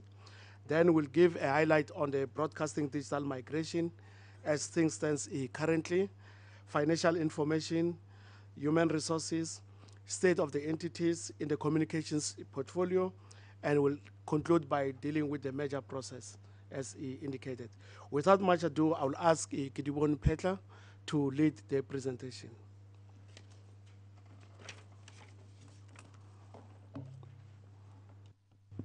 Thank you, Gigi. Good afternoon, Chairperson, honorable members, Minister, and the colleagues. As Gigi has already elaborated, we'll be presenting our Q1 to Q3 performance jointly. The department from 1st of April till December 2019, we had about 49 targets that we planned to implement. So far, we have achieved 36 targets. 13 of them were not achieved. We're sitting overall at an achievement rate of 73% as at December 2019. In terms of our administration program, Offices Program 1, we have managed to pay all our suppliers within 30 days. So we've achieved 100% of paying suppliers as prescribed by the PFMA within 30 days. Another critical aspect in terms of our Program 1, we've also managed to submit all our quarterly reports to DPME and National Treasury to report on how we've been spending on our budget. Another important one in terms of Program 1 is that we've had several planning sessions with our entities in order to try and align our 2019 plans. As a result of that, we had we had the first draft APP and the second draft APP that were also submitted to DPME and National Treasury for their inputs.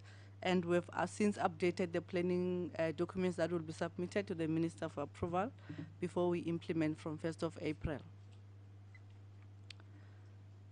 Going into the targets that were not achieved in terms of Program 1, we plan to have been spending 75% of our budget by December 2018. We have since achieved around 72.3% of our expenditure in terms of the operations of the department. Some of the reasons why we could not spend as we planned to spend, it was the slow spending around the DTT project. But as a result of us continuing to monitor the budget and continuing to monitor the DTT plans, we've actually revised the PMO plans to increase awareness on the DTT, to also ensure that we have DTT adverts on our TV and radio, as well as fast track again the mechanism to introduce and to accelerate implementation of priority areas, especially for the release of the 800 megabyte spectrum. We're moving now to Program 2, of which that is our core department as the policy unit. During the quarter under review from quarter 1 to quarter 3, we've managed as a department to conduct review of the public broadcasting policy, which was which commenced with the call for public to submit issues. That was also gazetted in the first quarter around June 2018. The broadcasting issue paper that was gazetted, we received inputs. Those inputs were then incorporated into the audiovisual white paper that we had, the draft white paper that we had. And as going forward in terms of our MDDA and DCIS and into the community broadcasting media, we've successfully coordinated a community media summit that was held on the 30th to the 31st of July. Also, the summit was also as a result of wanting to identify the areas that must be used in terms of amending the MDDA amendment bill. Going forward, a colloquium in terms of the public broadcasting policy review was also coordinated, which was well attended, and the recommendations from the colloquium as well were also added into the white paper that was subsequently to be submitted to Cabinet.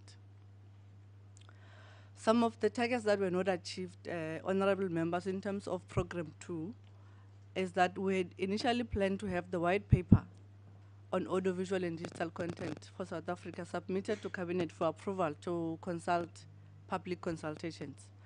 The white paper was submitted to Cabinet, but it was subsequently withdrawn in the same quarter, in quarter 3, to ensure that it is aligned to the reconfigured department. Honorable members will remember that the announcement by the President came around October, November.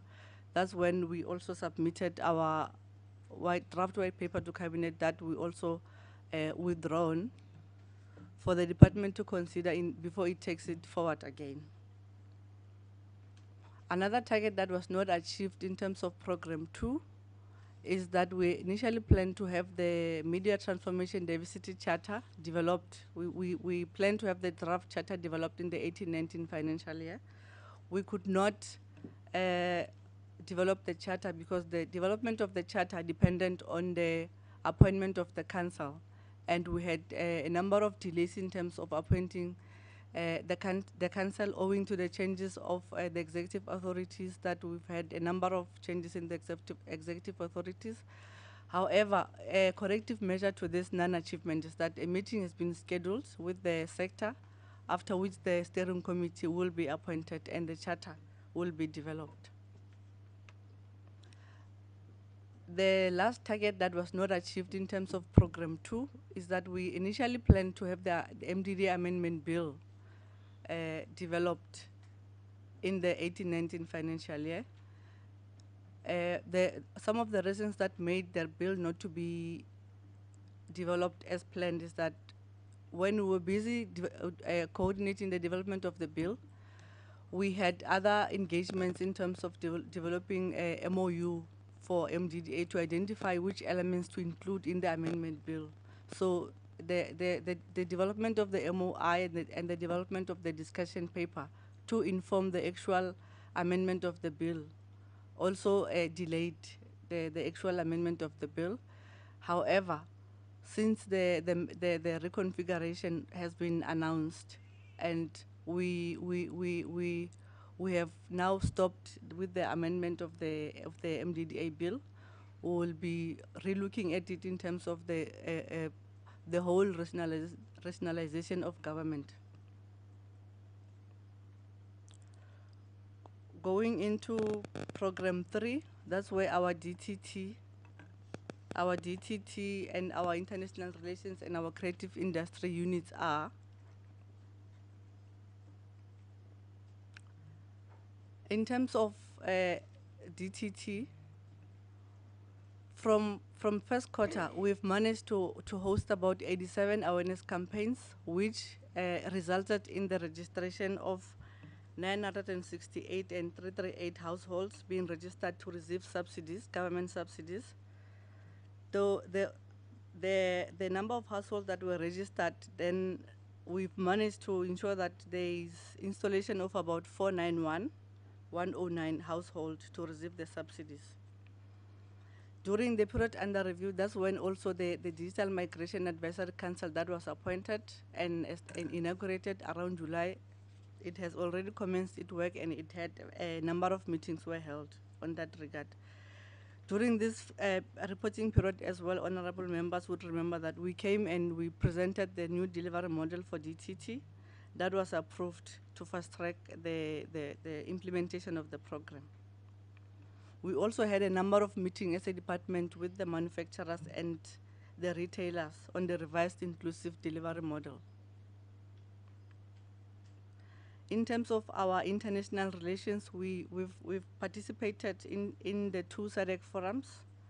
We also had a participation in the AU multilateral structure on the personal data protection and on the online privacy policy.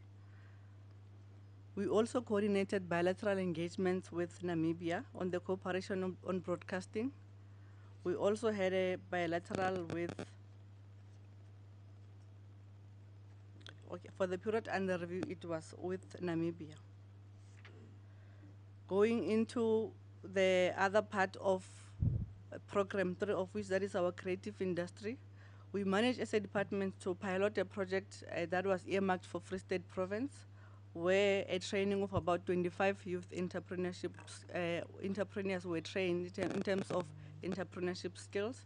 The training was conducted in partnership with SEDA, where a department had an agreement with SEDA to train young filmmakers or young producers in preparation for the Free State switch off.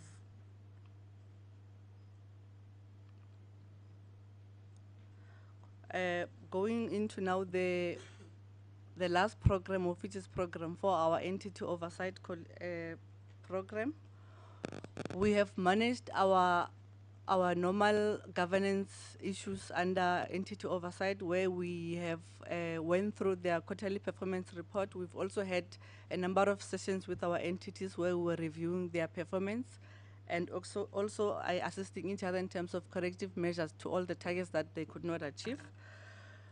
During the quarter 1 to quarter 3 as well, we had planned to develop governance framework for MDDA and FPB, and those were achieved. We did successfully develop governance framework for MDDA and FPB.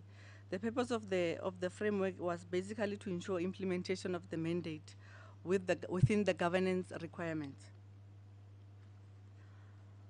One target that was not achieved, or the 2 targets that were not achieved in program 4, are basically around the quarter 1 performance review sessions that were supposed to have been coordinated with the entities to discuss the 17-18 the fourth quarter of the 17-18 financial year couldn't take place, but we will be the corrective measures that we will be having more sessions with our entities to cover up for the targets that were not achieved in quarter 1.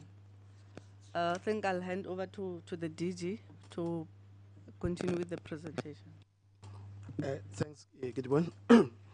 Thanks, Chairperson. I'm going to deal with the area on the fourth industrial revolution.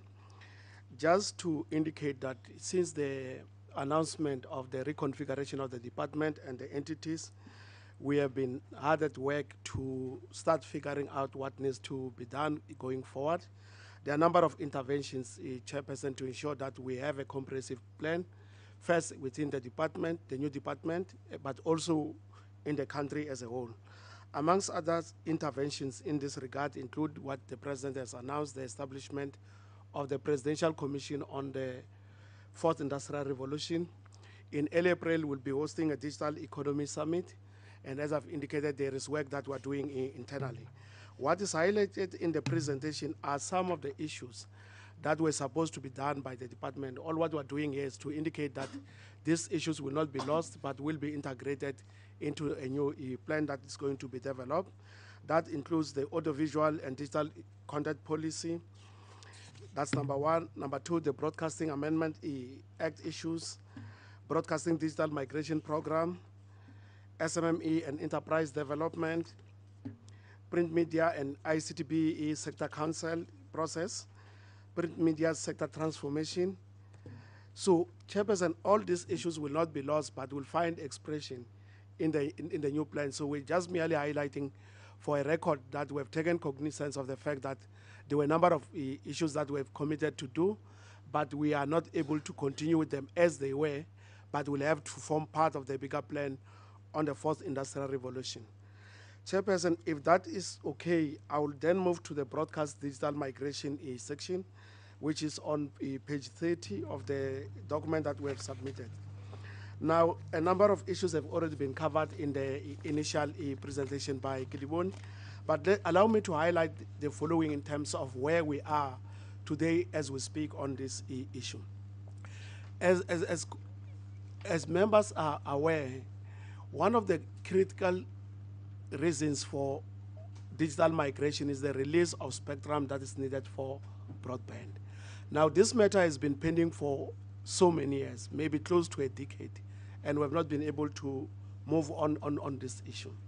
Now, what we're trying to do with the digital migration plan is to prioritize areas that will allow us to release the spectrum that is needed for broadband purposes. And we will be approaching a cabinet in that regard with what we call an expedited plan for the release of the much needed spectrum. The other aspect of the fast track process will be the localization of registration and installation.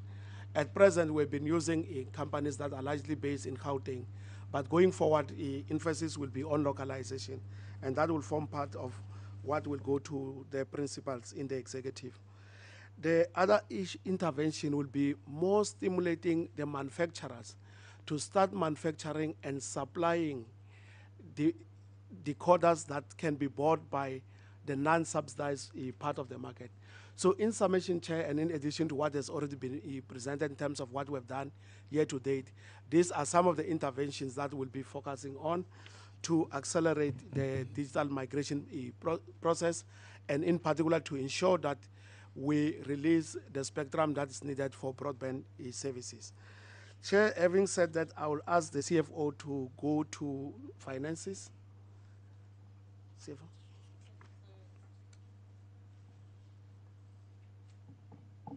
That will be on from page 34.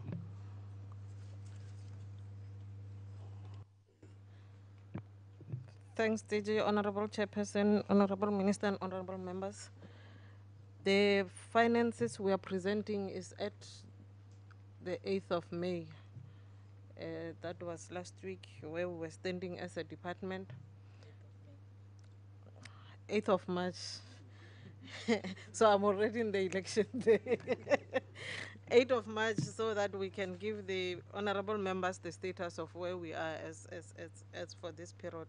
As the minister has already said, we have spent almost 97% of our budget. You can see program 1 has spent 95%, program 2 75%, program 3 35%, program 4 99.7%. Entirely, as Kidiboni has presented, the challenges are on program 3. which have spent 35%, and that is the program that is running our digital migration. Kidiboni has alluded that there are plans in place to see how do we spend this money before the end of the year, but we want to assure members that we will not necessarily spend, but in terms of how do we commit the funds to ensure that there is proper rollover mechanism on the money, because we are left with only 2 weeks towards year end. So there is no way that as a department we can spend the remainder of that money within the 2 weeks, but we will commit the money so that we don't lose it to the fiscal revenue. In total, on the high level, on slide 35, we have spent 84% on compensation of employees, and there, honorable members, we will have some money that we will return to the fiscus, basically as a result of the reshuffle of cabinet. You'll remember that now we are no longer paying for the minister and the staff that support the minister, because we're having one minister. The minister is being paid by DTPS. We are paying only for the deputy minister. So in that case, the money that was allocated for this and the vacancies that were not filled, so all that money will be lost to the fiscal revenue, given the current process of the measure as we go on. The goods and services, we are sitting at 50%. As I said, the bigger chunk of that money is in program 3, which is on page 38. Why we are not spending on that is basically on DTT. On transfers and subsidies, we have transferred all the money to the entities that is required in terms of the law. And on capital, we have spent 394. Why is in the negative? We will do some virement just to cater for that amount, given the availability of money in goods and services that we have. So, Honorable Chair, I don't think I must waste time to go slide by slide. I've already summarized the whole programs per programs, and then we can allow the entities to go. The personal information on page 41, the minister has alluded to those were the vacant positions that we had as a department, and this is, the minister has spoken to 3. The ones that are below, those ones are the ones that people have resigned that we were supposed to fill. But given the measure, we are still checking whether there is a need to fill those positions, or the other department are having more, so that we can work on those ones. So those are the challenges we have on the personnel information, but we are working to that in the reconfiguration task team, and hopefully in the coming financial year we will be stabilizing on the issue. Thanks, DG. Chairperson, Minister, I will now ask DDG Shelembe to present on the state of the entities.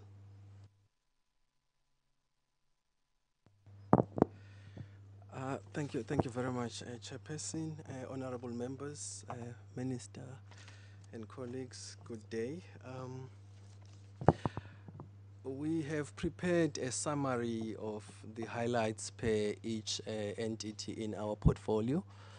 In the slides, starting from page 43, we start off with the SABC, but the committee had the full session with the SABC on Tuesday, so I will not go into detail, because most of these issues, if not all, actually were covered by the session on Tuesday. But if members have questions, we will happily go back to those issues. Chair, if that is agreeable, I will then move on to the MDDA slide, from slide 47.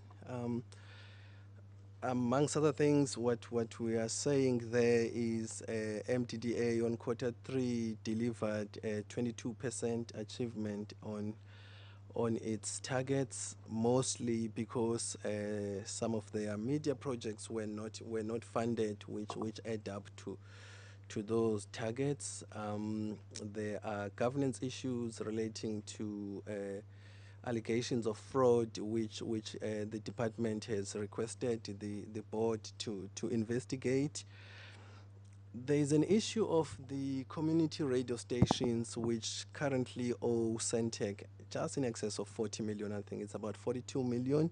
for transmission cost, and MDDA is always looked up upon to assist with meeting some of these costs to Centec. Otherwise, the liability on the Centec side becomes unbearable. As we have noted, then the underachievement of targets, we have requested MDDA to put up a catch-up plan to meet as much of the targets as possible. On the HR governance, quickly, there are some posts that remain vacant in the MDDA, but I think similarly to what is obtaining in the departments that are merging, the minister has requested that there be a short-term moratorium on the filling of vacancies so that as we look into the reconfiguration, we also see how that impacts on the rationalization amongst the entities. And the feeling is that if some entities need to be rationalized or merged, the impact thereof on people will be lessened if we do not continue filling a vacant post right now. The acting CEO is seconded from GCIS, and the contract expires end of March, and again there is a likelihood for the extension, given that we are not filling the posts. There are cases where a director has been suspended, which the board is entrusted with finalizing that. Again, the board has been instructed to look into the complaints raised by or registered by the members of staff, and the department await a report on that. We talk about the representative of government in the board whose term expires in May, and we are already in the process of reviewing and making sure that a new representative will be appointed. The chair, there has also been an issue about the meetings of the MDDA which have not been cooperating. The issue really there is that there are 5 board members, if I'm not mistaken, and the quorum is also 5 members. So if any of those members is unavailable, the board is unable to cooperate and therefore do its business. On top of recognizing that the process of getting the MDDA board members is part of the business of this committee, we have arranged that perhaps members who are not available perhaps participate through electronic communication means. ICASA, if I move on, Chair, 58% performance on targets. ICASA has been communicating with both departments, the ministry actually, on their funding pressures, and there are processes underway to assist ICASA undertake critical projects, including the work that needs to be done on spectrum licensing. Again, we note there on bullet number 3 the risk to other critical projects, including the monitoring of the elections and the reduction of the cost to communicate. These are also the areas we are in discussion with ICASA on how best we could assist them. The last bullet on that slide talks about inability to pay creditors within 30 days, which they say is due to SCM division challenges, and they have assured us that they are working on this matter. On HR governance matters, Chair, there is an issue about councillors having to enter into performance agreements with the minister. This is the matter that we have not been able to actually get done and executed, but there is continuous discussion underway there. There is also an issue that because of their financial difficulties or pressures, they are indicating they may not be able to do everything they would have wished to do as part of the 2019-20 APP.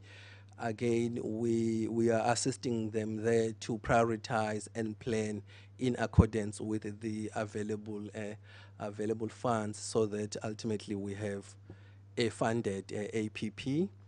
The issue on moratorium applies to ICASA as well. FPB, the Film and Publication Board, 68% achievement of targets. The entity remains generally in a healthy financial position.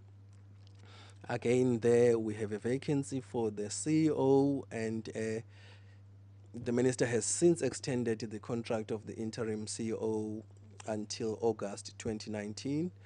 And the other executive positions are filled, and again, there's a general moratorium on vacancies. Brand SA, Q3 achievement, 89% of key targets achieved. There is reported irregular expenditure there of 13.1 million due to non-compliance with SCM policies. And to that effect, the CFO has been suspended, and the board will be reporting to the minister on this matter. There are again critical vacant positions, including the country head for China, and there is also a disciplinary process underway against the CEO. On governance matters, we report that meetings have taken place as scheduled. The board term ends on 31 May 2019, and again here we have started the process of a refresh of the board members there, which we hope to be finalized before the end of this term. And the current board, through the chairperson, has requested the review of the trust deed, which essentially governs how the board operates, and the department is looking to that request. And as part of the things proposed by the board is that perhaps the size of the board be reduced from the current 15 members to perhaps around 10, but we will consider all of that and advise the minister accordingly. Thank you very much, Chair. Yeah, Chair, we come to the last part. I will ask DDG Tuli Manzini from DTPS, who is coordinating the Joint Merger and Reconfiguration Committee, to take us through this part. Thank you. Thank you very much, Chairperson, members.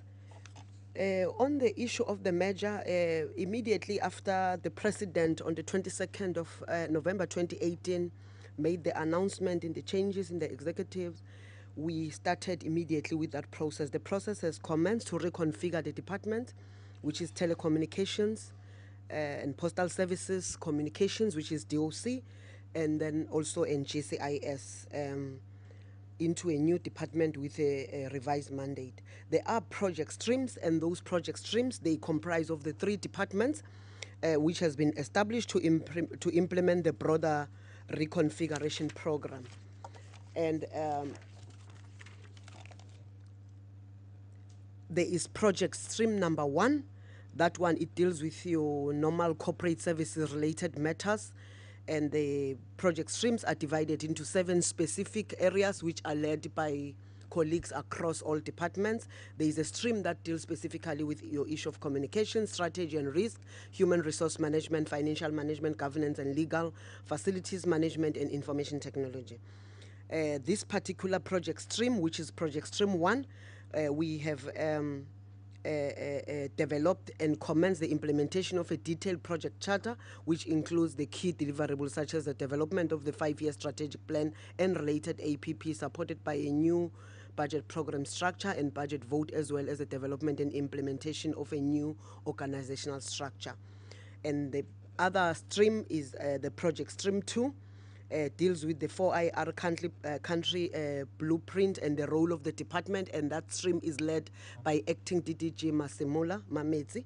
And the project stream 2 will establish specific thematic streams to focus on identified thematic areas so as to comprehensively cover all elements in relation to 4IR and the broader digital transformation of South Africa. And also their relevant officials from department as well as from the SOC will play a critical role in such thematic areas. Such work will inform the mandate and the role of the department and the broad functions and services to fulfill such a role. And also, the establishment of a single governance structure for both project streams is being finalized as to ensure accountability and synergy, since the the work of both streams are interrelated and interdependent. I thank you. Chairperson, that concludes the presentation, so we will be ready to take questions. Thank you very much. I think the department is really managed. I thought you had a bulky presentation, but summarizing some of the sections have helped a lot. Honorable members, there is a presentation. I see Honorable Kaba is ready.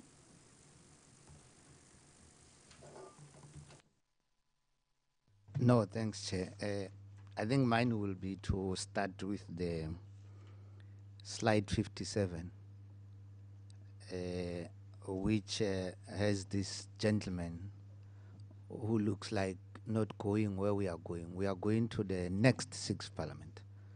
So don't worry. Okay.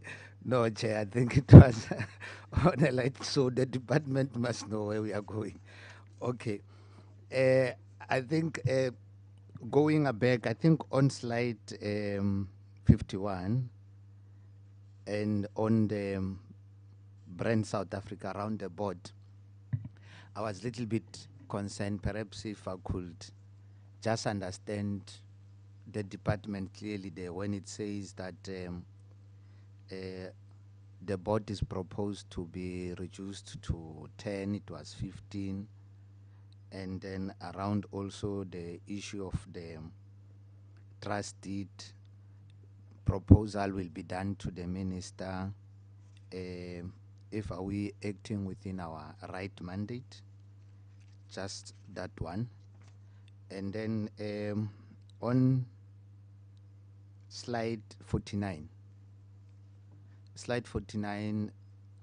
around the ICASA,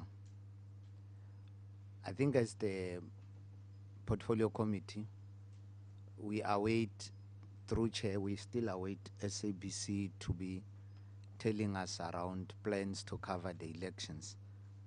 But I wonder to what extent did you engage the SABC here if this slide does not reflect a threat or problem with regard to elections being broadcast?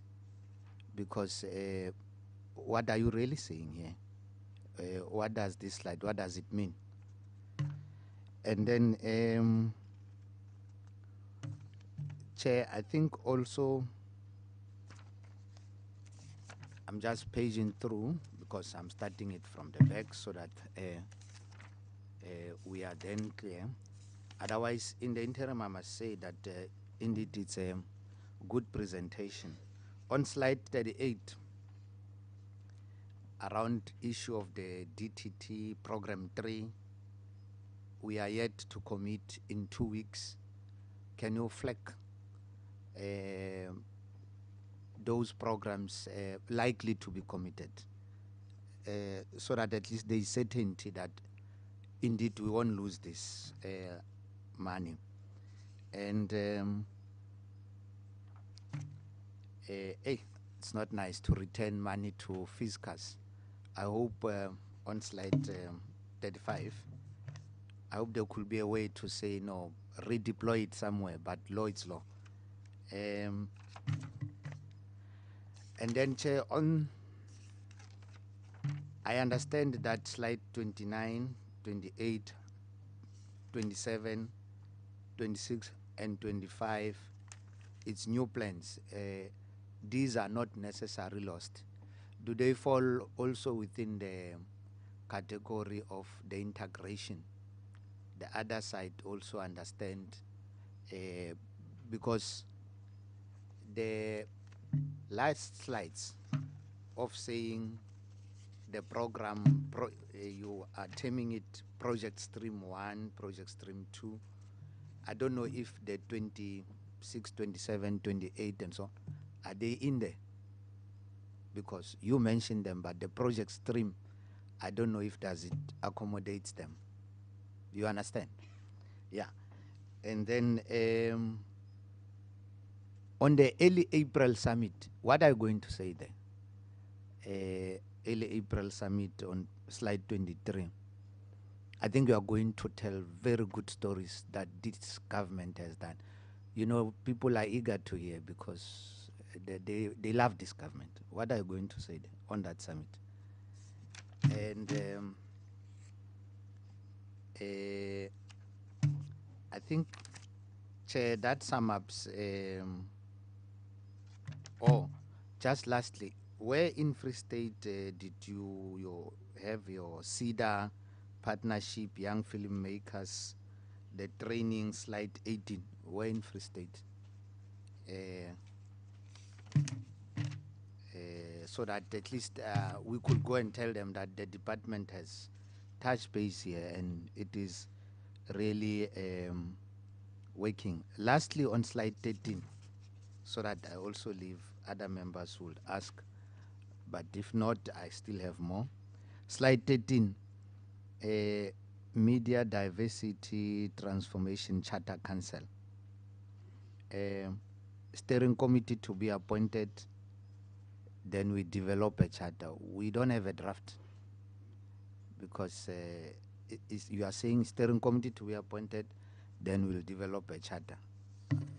So I just wanted to know if we don't have a draft now.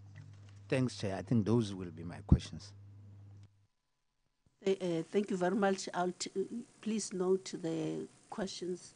I will take other questions from other members so that you respond once. Honorable Tsedi.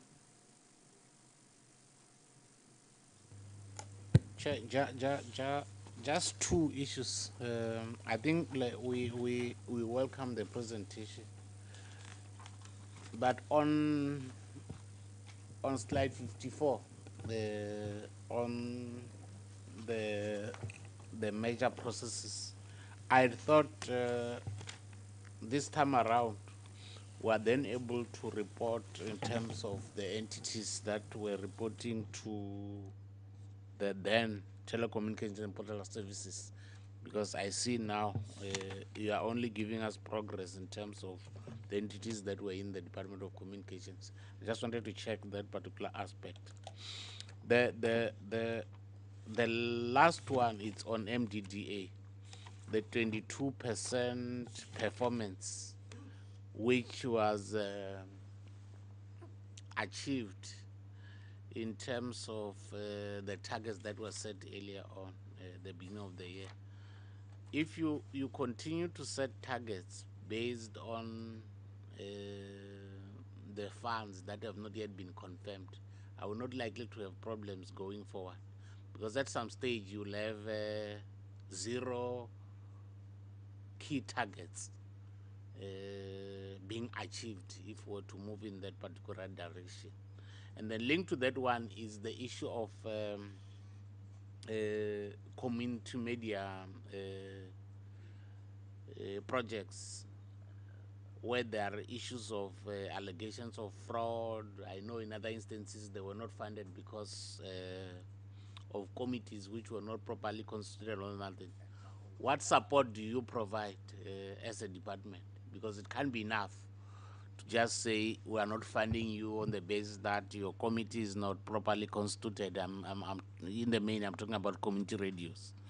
But we also prefer, a situation where in which at least as a department we are then able to provide the necessary support, so that going forward it should not just be a rejection of a proposal by a community radio when we are not doing anything or we are doing very little to provide them, to give them the necessary support. Thanks, Chair. Honorable Kalago. Thank you. Thank you, Chair. You say the board of Brand South Africa is requesting the chair to make an amendments on trust deed. What, have they forwarded proposals to you as a department, and what are they suggesting to be amended?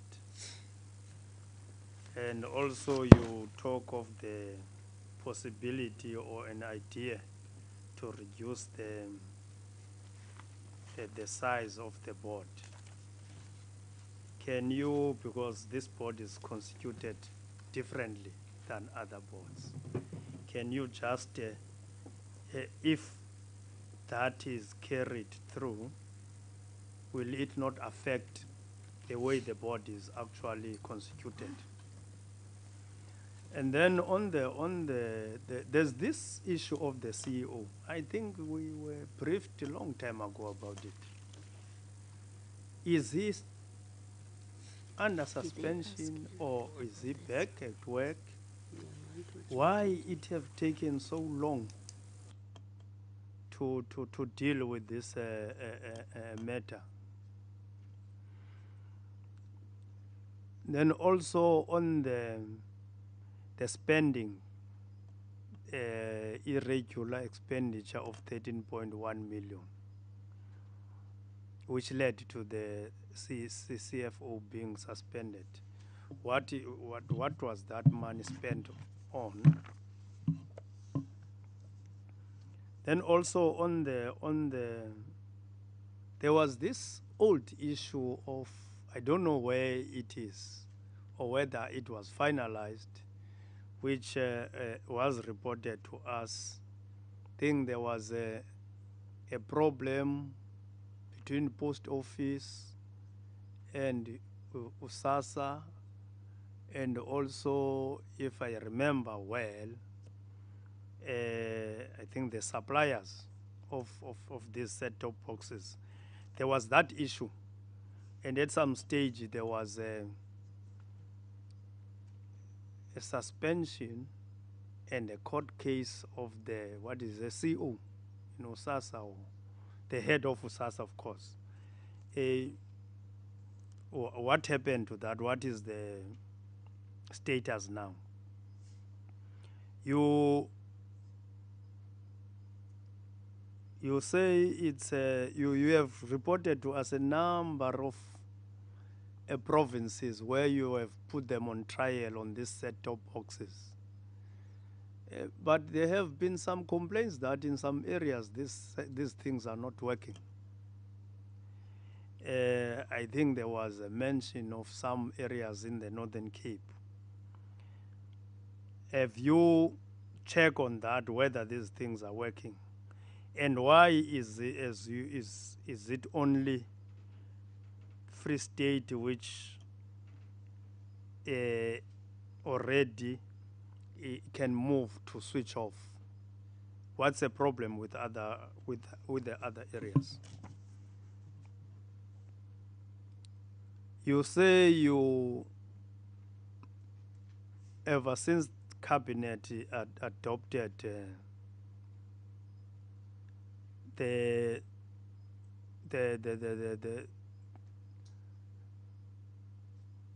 adopted how to fast track and to make sure that we migrate, and you have been involved with this council. We never got a presentation on this council from previous ministers. We were told about advisory council earlier, and there were some old documents which were presented. We never really interfaced with it and told what are they actually doing. What are their ideas on migration? What are their proposals towards making sure that we migrate as soon as possible? So if you can just share those things with us. Otherwise, I can see the report actually, some of the issues and areas are areas which the committee and the department and the entities have deliberated on.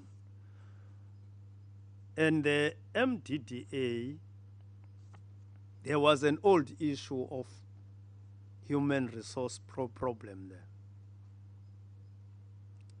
with the board and also with the executive. Are the things stable now when it comes to personnel in relation to how the board works? Thank you, Chair.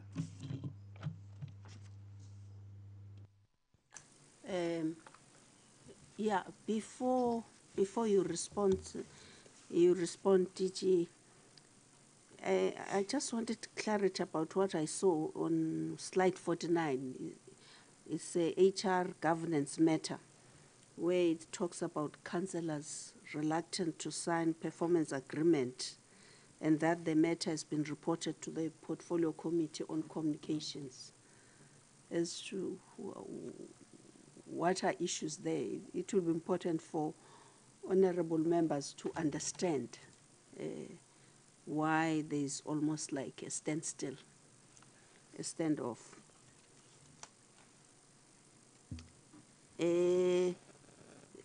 Well, the next bullet, it talks about 2019 to 2020 APP is not fully funded due to budget cuts. It will be interested to get more about that. Also, you know, I haven't seen the spectrum policy. I know we've been talking about this for a long period of time as to what will happen, how is it gonna be allocated and so on, but I haven't seen the policy.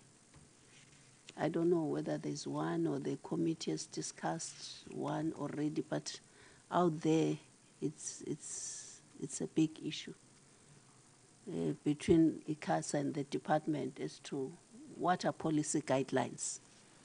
And in my understanding, that is a function of the department.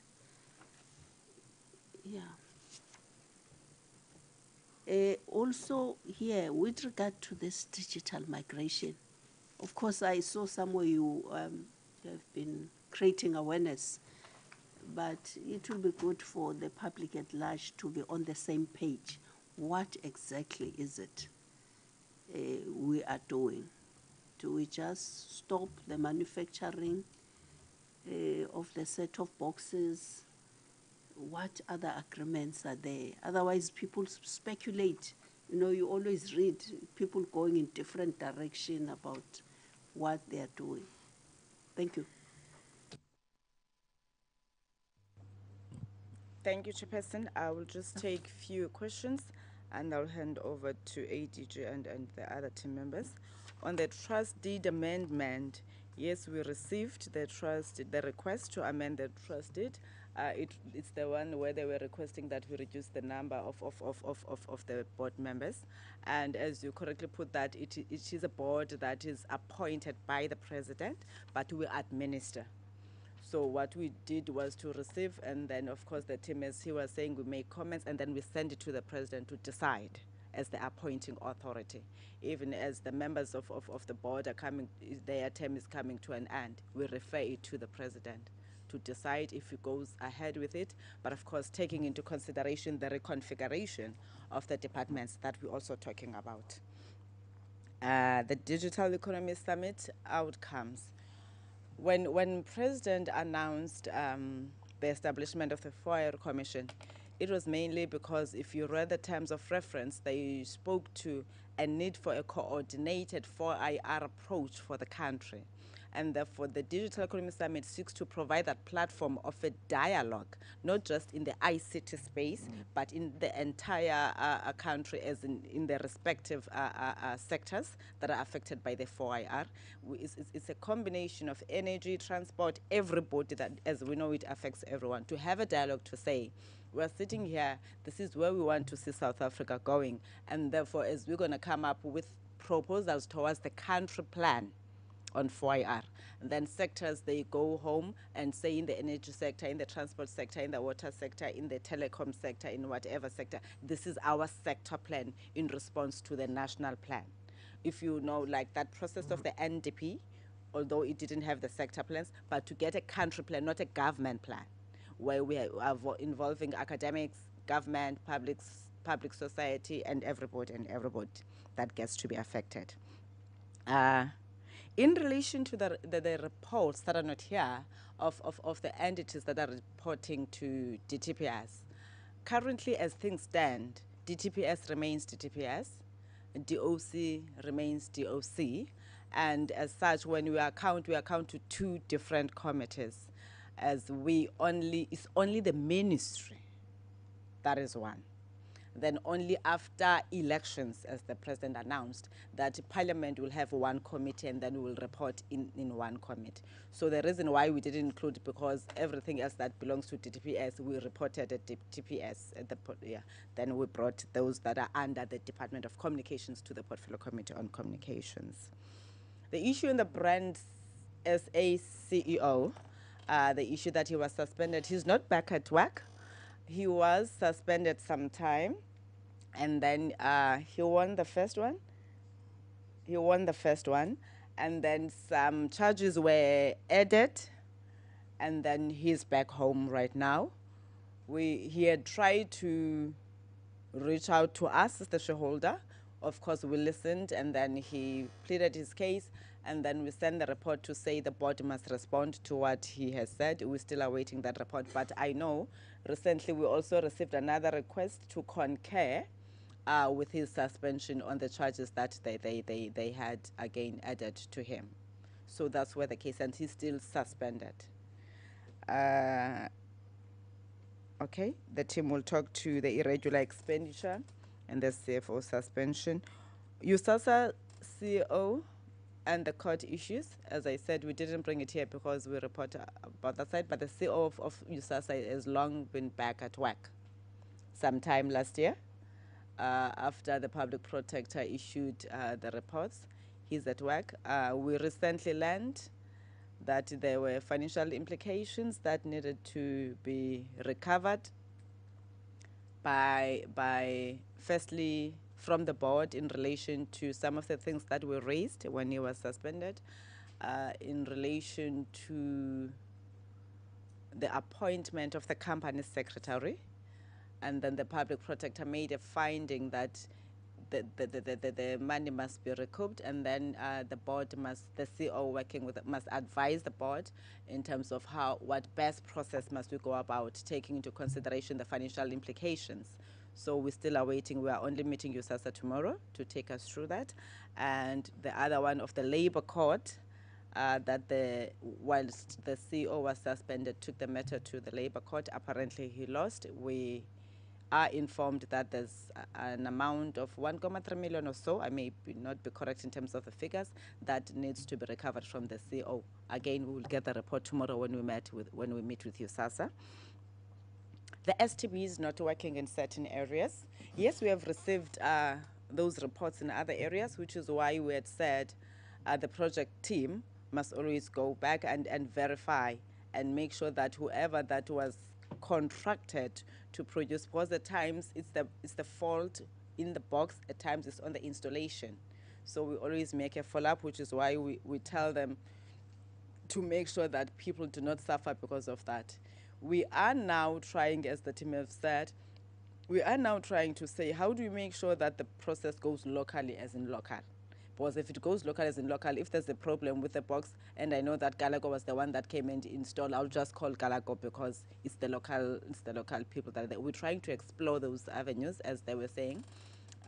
We have approached Treasury and USASA and DOC in terms of how do we work with the post office, because they are closer to the people, to say we utilize the post office to make sure that everything happens at a local level, instead of taking a contractor, a Joburg, to go to Free State, and when things don't go well, people must still struggle to fix those. So we are trying to address those.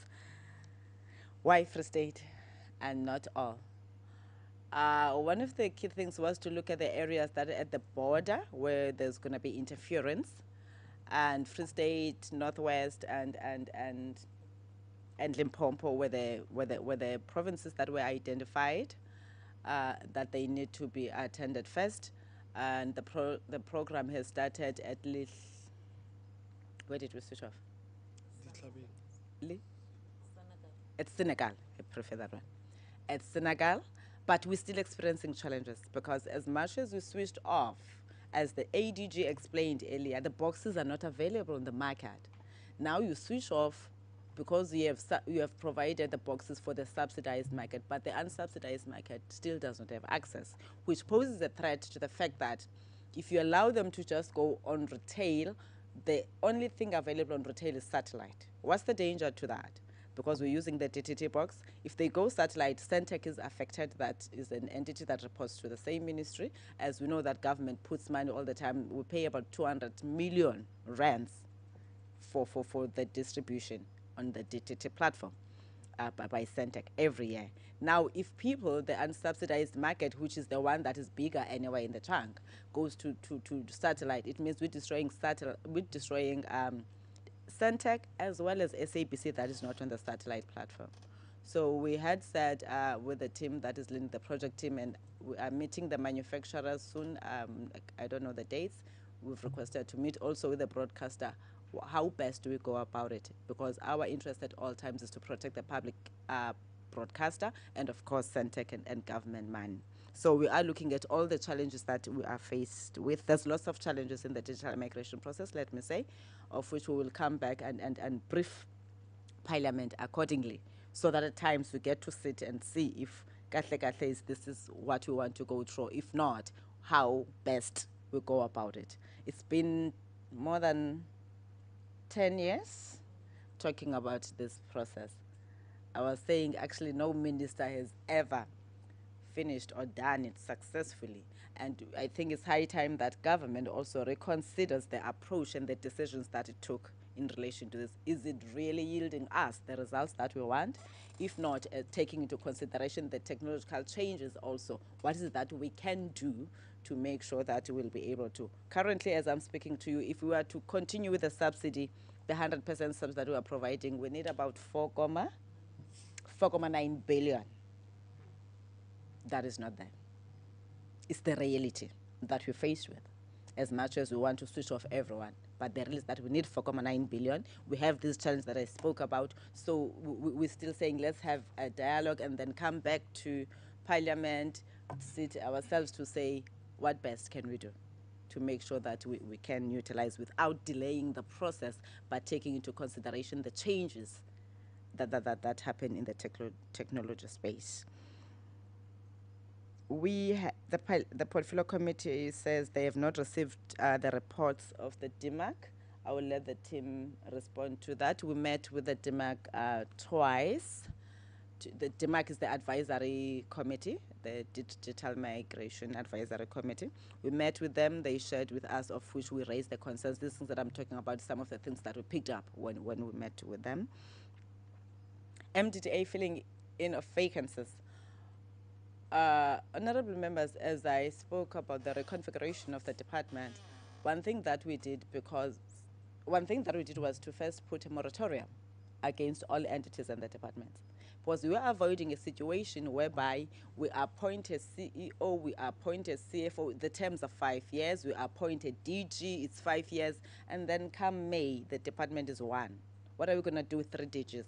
What are we going to do? 3 CFOs and CEOs. So we said where the vacancies have not been filled, let's hold the process and make sure that there are people who are acting, including sharing resources, like we are doing between the Department of Communications and Department of Telecommunications. The DG of Telecommunications is acting as the DG of Communications. The DDG of Telecommunications for SOE oversight is acting as DDG. So we're doing it also across the entities themselves. You will remember that the governing party took a decision, including government, to say there must be rationalization of state-owned entities, even before this process started. And then proposals were made that MDDA must merge with USASA, BBI, with Centec. Now, if we were doing a reconfiguration, looking into the new mandate that has been added, we have currently 11 entities that are reporting to the department. Do we need all of them, or others are linked in terms of the mandate? And then how do you go ahead with the implementation of what was said? So the reason why we were even actually praying, honorable members, I want to be honest, when we heard that you're going for the filling in of the vacancies of the MDDA, as much as we understand the challenges, we're like, you're going to appoint now and come maybe one department and there's this resolution, and then we'll have a board that must sit for 5 years. It's money. And we've been complaining as government that we do not have finances. Therefore, to add a big number of people to that frustrated or constrained fiscus already, it puts burden to the state. And how do we then make sure that we sign SLAs where we have to utilize the same resources within the portfolios that we have? We've done it I know Brand SA, they've recently sent a request for an acting CEO. Yes, I received it last night, teacher. They're requesting that we will assist them with somebody that can go and act, because the acting CEO remember, the CEO is suspended, the one that is acting got injured in Davos, and then they feel like that's too much, she must take a break, and then they need a new acting CEO. There's no CFO too, as we have said. We have Film and Publications Board, there's an acting CEO also. So in other areas, we say where they need people like audit and all that, we say let's try from Centec go to NEMISA assist, from FPB go to MDDA assist. Then where we need now the personnel, if there are people within the organization, they must act. But also where we have access, we're able to say, okay, probably we can borrow, because there's lots of people at DOC that are not doing anything but have the expertise. But that we do, of course, we check with Treasury to say, is it in the right thing? So that's why we have not filled in the vacancies. Well, I'm talking as from November, when the moratorium came. The spectrum policy, Honorable Chairperson, the policy direction, we don't bring it to Parliament. It is a process that we undertake in the department and then issue out for the industry and the public. It doesn't come to Parliament. You will remember that former Minister Gwele issued one in, when was it, in September? In September last year. And then consultations were held, and then there were presentations, and then lots of disagreements. That's why the matter ended up being in court when ICASA decided to do what they did. But what I'm trying to say is that we're still trying to make sure that we do the final part, and then we issue the directive soon. We are meeting ICASA on the 19th. Yes, because we also saying we are behind. But as DG had explained, one of the challenges was the fact that there's no money and resources at ICASA, so we had to fast track it, go to Treasury, try to knock to say we're trying to assist ICASA so that we don't delay on the process. DTT awareness, the message is still one, to say the households that get to benefit are the ones that earn 3.2 and below. But as I highlighted the challenges that are there, it becomes a challenge to just go nationwide to say go and register in the post office and the boxes are not available. Currently we have about 300,000 that is at the post office. And if I'm talking 300,000, we have not even finished Free State and all that. And there's the crisis of the spectrum that need to be released, as DG was saying. So we are considering lots of options to say how best can we go about it, as we talk of fast-tracking the process of releasing the spectrum. Now it would then tell you that we've got to also do certain things that will come back to Parliament and report to say, because of A, B, C, D and these challenges, we then opted for this that must therefore be done. So the message is still the same, but we can't go radically or robustly on it because of the challenges that I'm talking about. So until we have resolved these 4.9 billion issues and everything, we're able to call upon people to go and register again. Thank you. I will then hand over to the DG. Thanks, Minister. Just to deal with a few issues. Now, the first issue around the elections. There are two institutions or entities that are critical in the election period. One is the SABC for very obvious reasons, as the main broadcaster in the country, as a public broadcaster. And two is ICASA, which must also monitor the performance of broadcasters. Now, on the SABC, during their presentation, they had one slide that dealt with the 5 stages of the processes of election and what they intend doing. They will amplify that when they come back to the committee next week to present on this. The one issue that we've been engaging the SABC on is around inauguration, because there is a need for an agreement between government and the SABC to be finalized much sooner, so that we can know well in advance what it will cost government to host the inauguration. So that process is being expedited in our engagement with the SABC. But the detail on the other aspects of election coverage will be dealt with when they come back to present next week. Now, on the digital migration expenditure, what we're trying to do is to commit, of course, not in a dumping way, on what we're going to do going forward, so that we can apply for rollovers from National Treasury. That process has started in earnest, so that we don't lose a significant portion of the money that we have. Because DDT is an ongoing project, so we'll go back to Treasury to motivate why there should be a rollover, because it's not a once-off project, it's still ongoing, so that we're going to deal with. With regard to the integration of some of the APP targets into the 4IR, that is covered in page 56, where the DDG from DTPS, DDG to Limanzin, indicated that there is a work stream that is focusing on the blueprint for the fourth industrial revolution.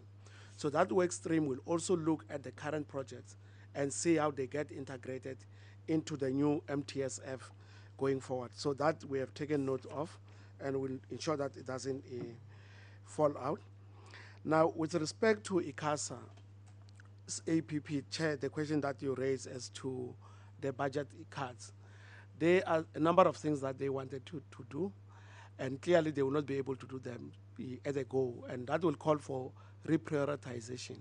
But when it comes to elections, we have advised that ICASA should find money internally, because this is a priority that all of us know about well in advance. So there is a need for ICASA to look for money internally. What we've been able to do, or what we're trying to do now, as the minister has indicated, is to ensure that we assist them with money for spectrum licensing. So that process is going to be undertaken. Now, the spectrum licensing will be done in terms of the current law. So all what the law says is that the minister must issue a policy direction in terms of the same law for ICASA to commence licensing.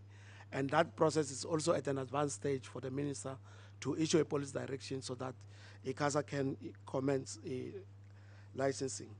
Now, on the issue around the Free State, just lastly, Chair, is that you will always pilot somewhere, start somewhere and say, let's run a pilot. And fair enough, there have been teething problems in that area, and we're very much aware of the kind of problems that are being experienced there. And the fast track project that we're introducing will attend to those kind of issues. But what is very critical now is to make sure that as we run with that project, we prioritize areas which will allow us to release the spectrum, because it's one of the key elements of the stimulus package that the president has announced. We need to finalize that process so that it also brings confidence into the economy, that government can take decisions, follow through, and implement. I'll then ask DDG Shalembe and Pindile Vumazonke to deal with issues of specific to the entities. Thank you very much, DG. The minister covered a large bulk of them, really, but there is one or two which I feel I need to further clarify. The first one relates to the 13.1 million irregular expenditure at Brand SA, and perhaps acknowledge the mistake we made here by juxtaposing or placing next to that issue, the issue of the suspension of the CFO. These are actually two distinct matters and not related. So we still await the information from the board on the CFO suspension. The irregular expenditure dates back to prior financial years, has been reported to to the committee through the presentation of the annual report. What we do every quarter then when we meet with them is just to get an update where they are in terms of dealing with such irregular expenditure as the PFMA requires. The second point I wish to clarify has to do with, I think it was about the 22% performance of MDDA, and that perhaps we should not, or they should not link their targets to we say the targets, the projects are not funded or are unfunded. What we are trying to say there is, in terms of the governance arrangements at MDDA, the decisions or the ultimate decisions on which projects to fund or not to fund are taken by the board. And when the board is not correcting, therefore such decisions don't get made, and therefore the intended projects which they would have included as part of their targets then do not get funded. So that is the issue there. Otherwise, though, MDDA has the funding. It's just that the decision on which projects to fund does not get taken on time due to the board matters. Perhaps the last point to also attempt to clarify is the issue relating to the performance agreements with councillors. In terms of the law, councillors are required to enter into agreements with the minister in terms of what they will be doing or performing. This is the matter that we have not been able to resolve between us as the department and the councillors. What arises in this discussion really is a fundamental issue of what kind of instrument do you utilize to hold particularly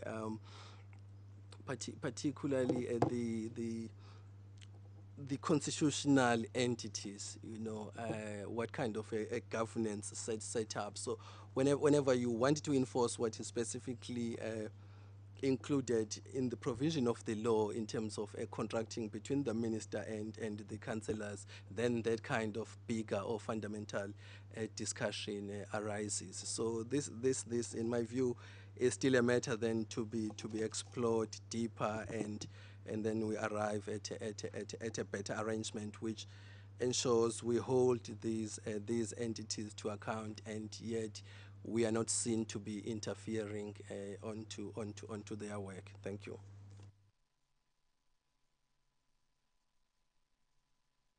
Chair, I'm also reminded of the 2019-20 APP that is not funded for ICASA.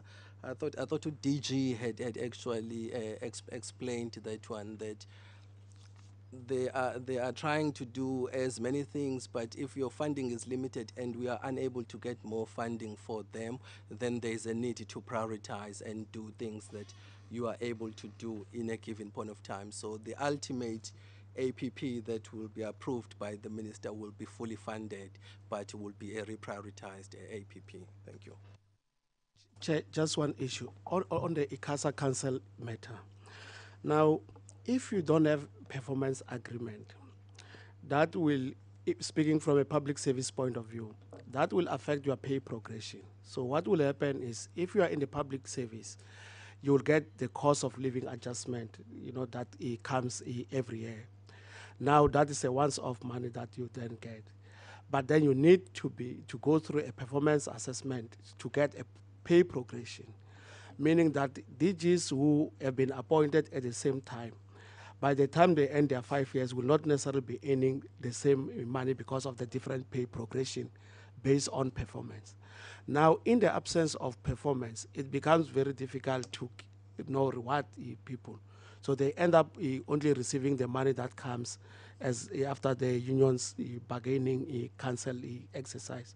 So from the point of the department, we are aware that beside the constitutionality dimension, there is also this dimension that council would come and say we need adjustment in our salaries. But it will be difficult to do that in the absence of a performance framework. We'll go back to ICASA on this matter, and because it has some legal dimension, we can then share with Parliament when we come back in the new administration on how fast and far we are able to resolve that. Thank you.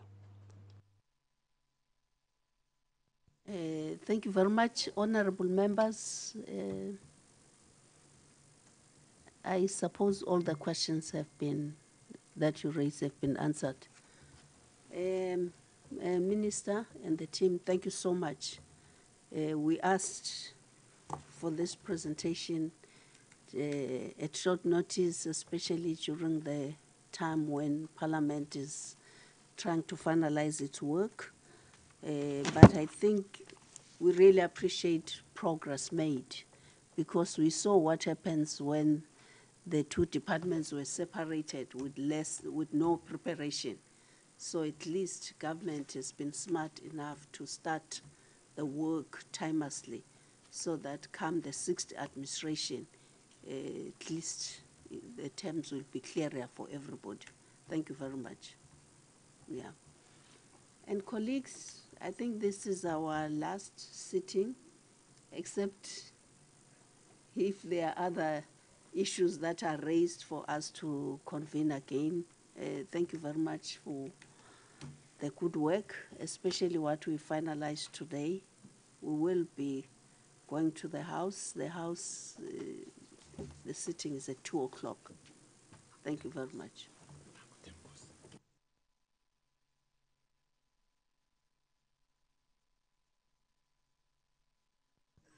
On behalf of the committee, I would like to thank our secretariat for all the good work they are doing, including Bo in his absence. I'm reminded by him. Where is Force? Oh, yeah. Thank you very much, all of you. The committee is really grateful for the support you provide. Thank you. I thought you will wish us well as we go to interact with the voters. Thank you.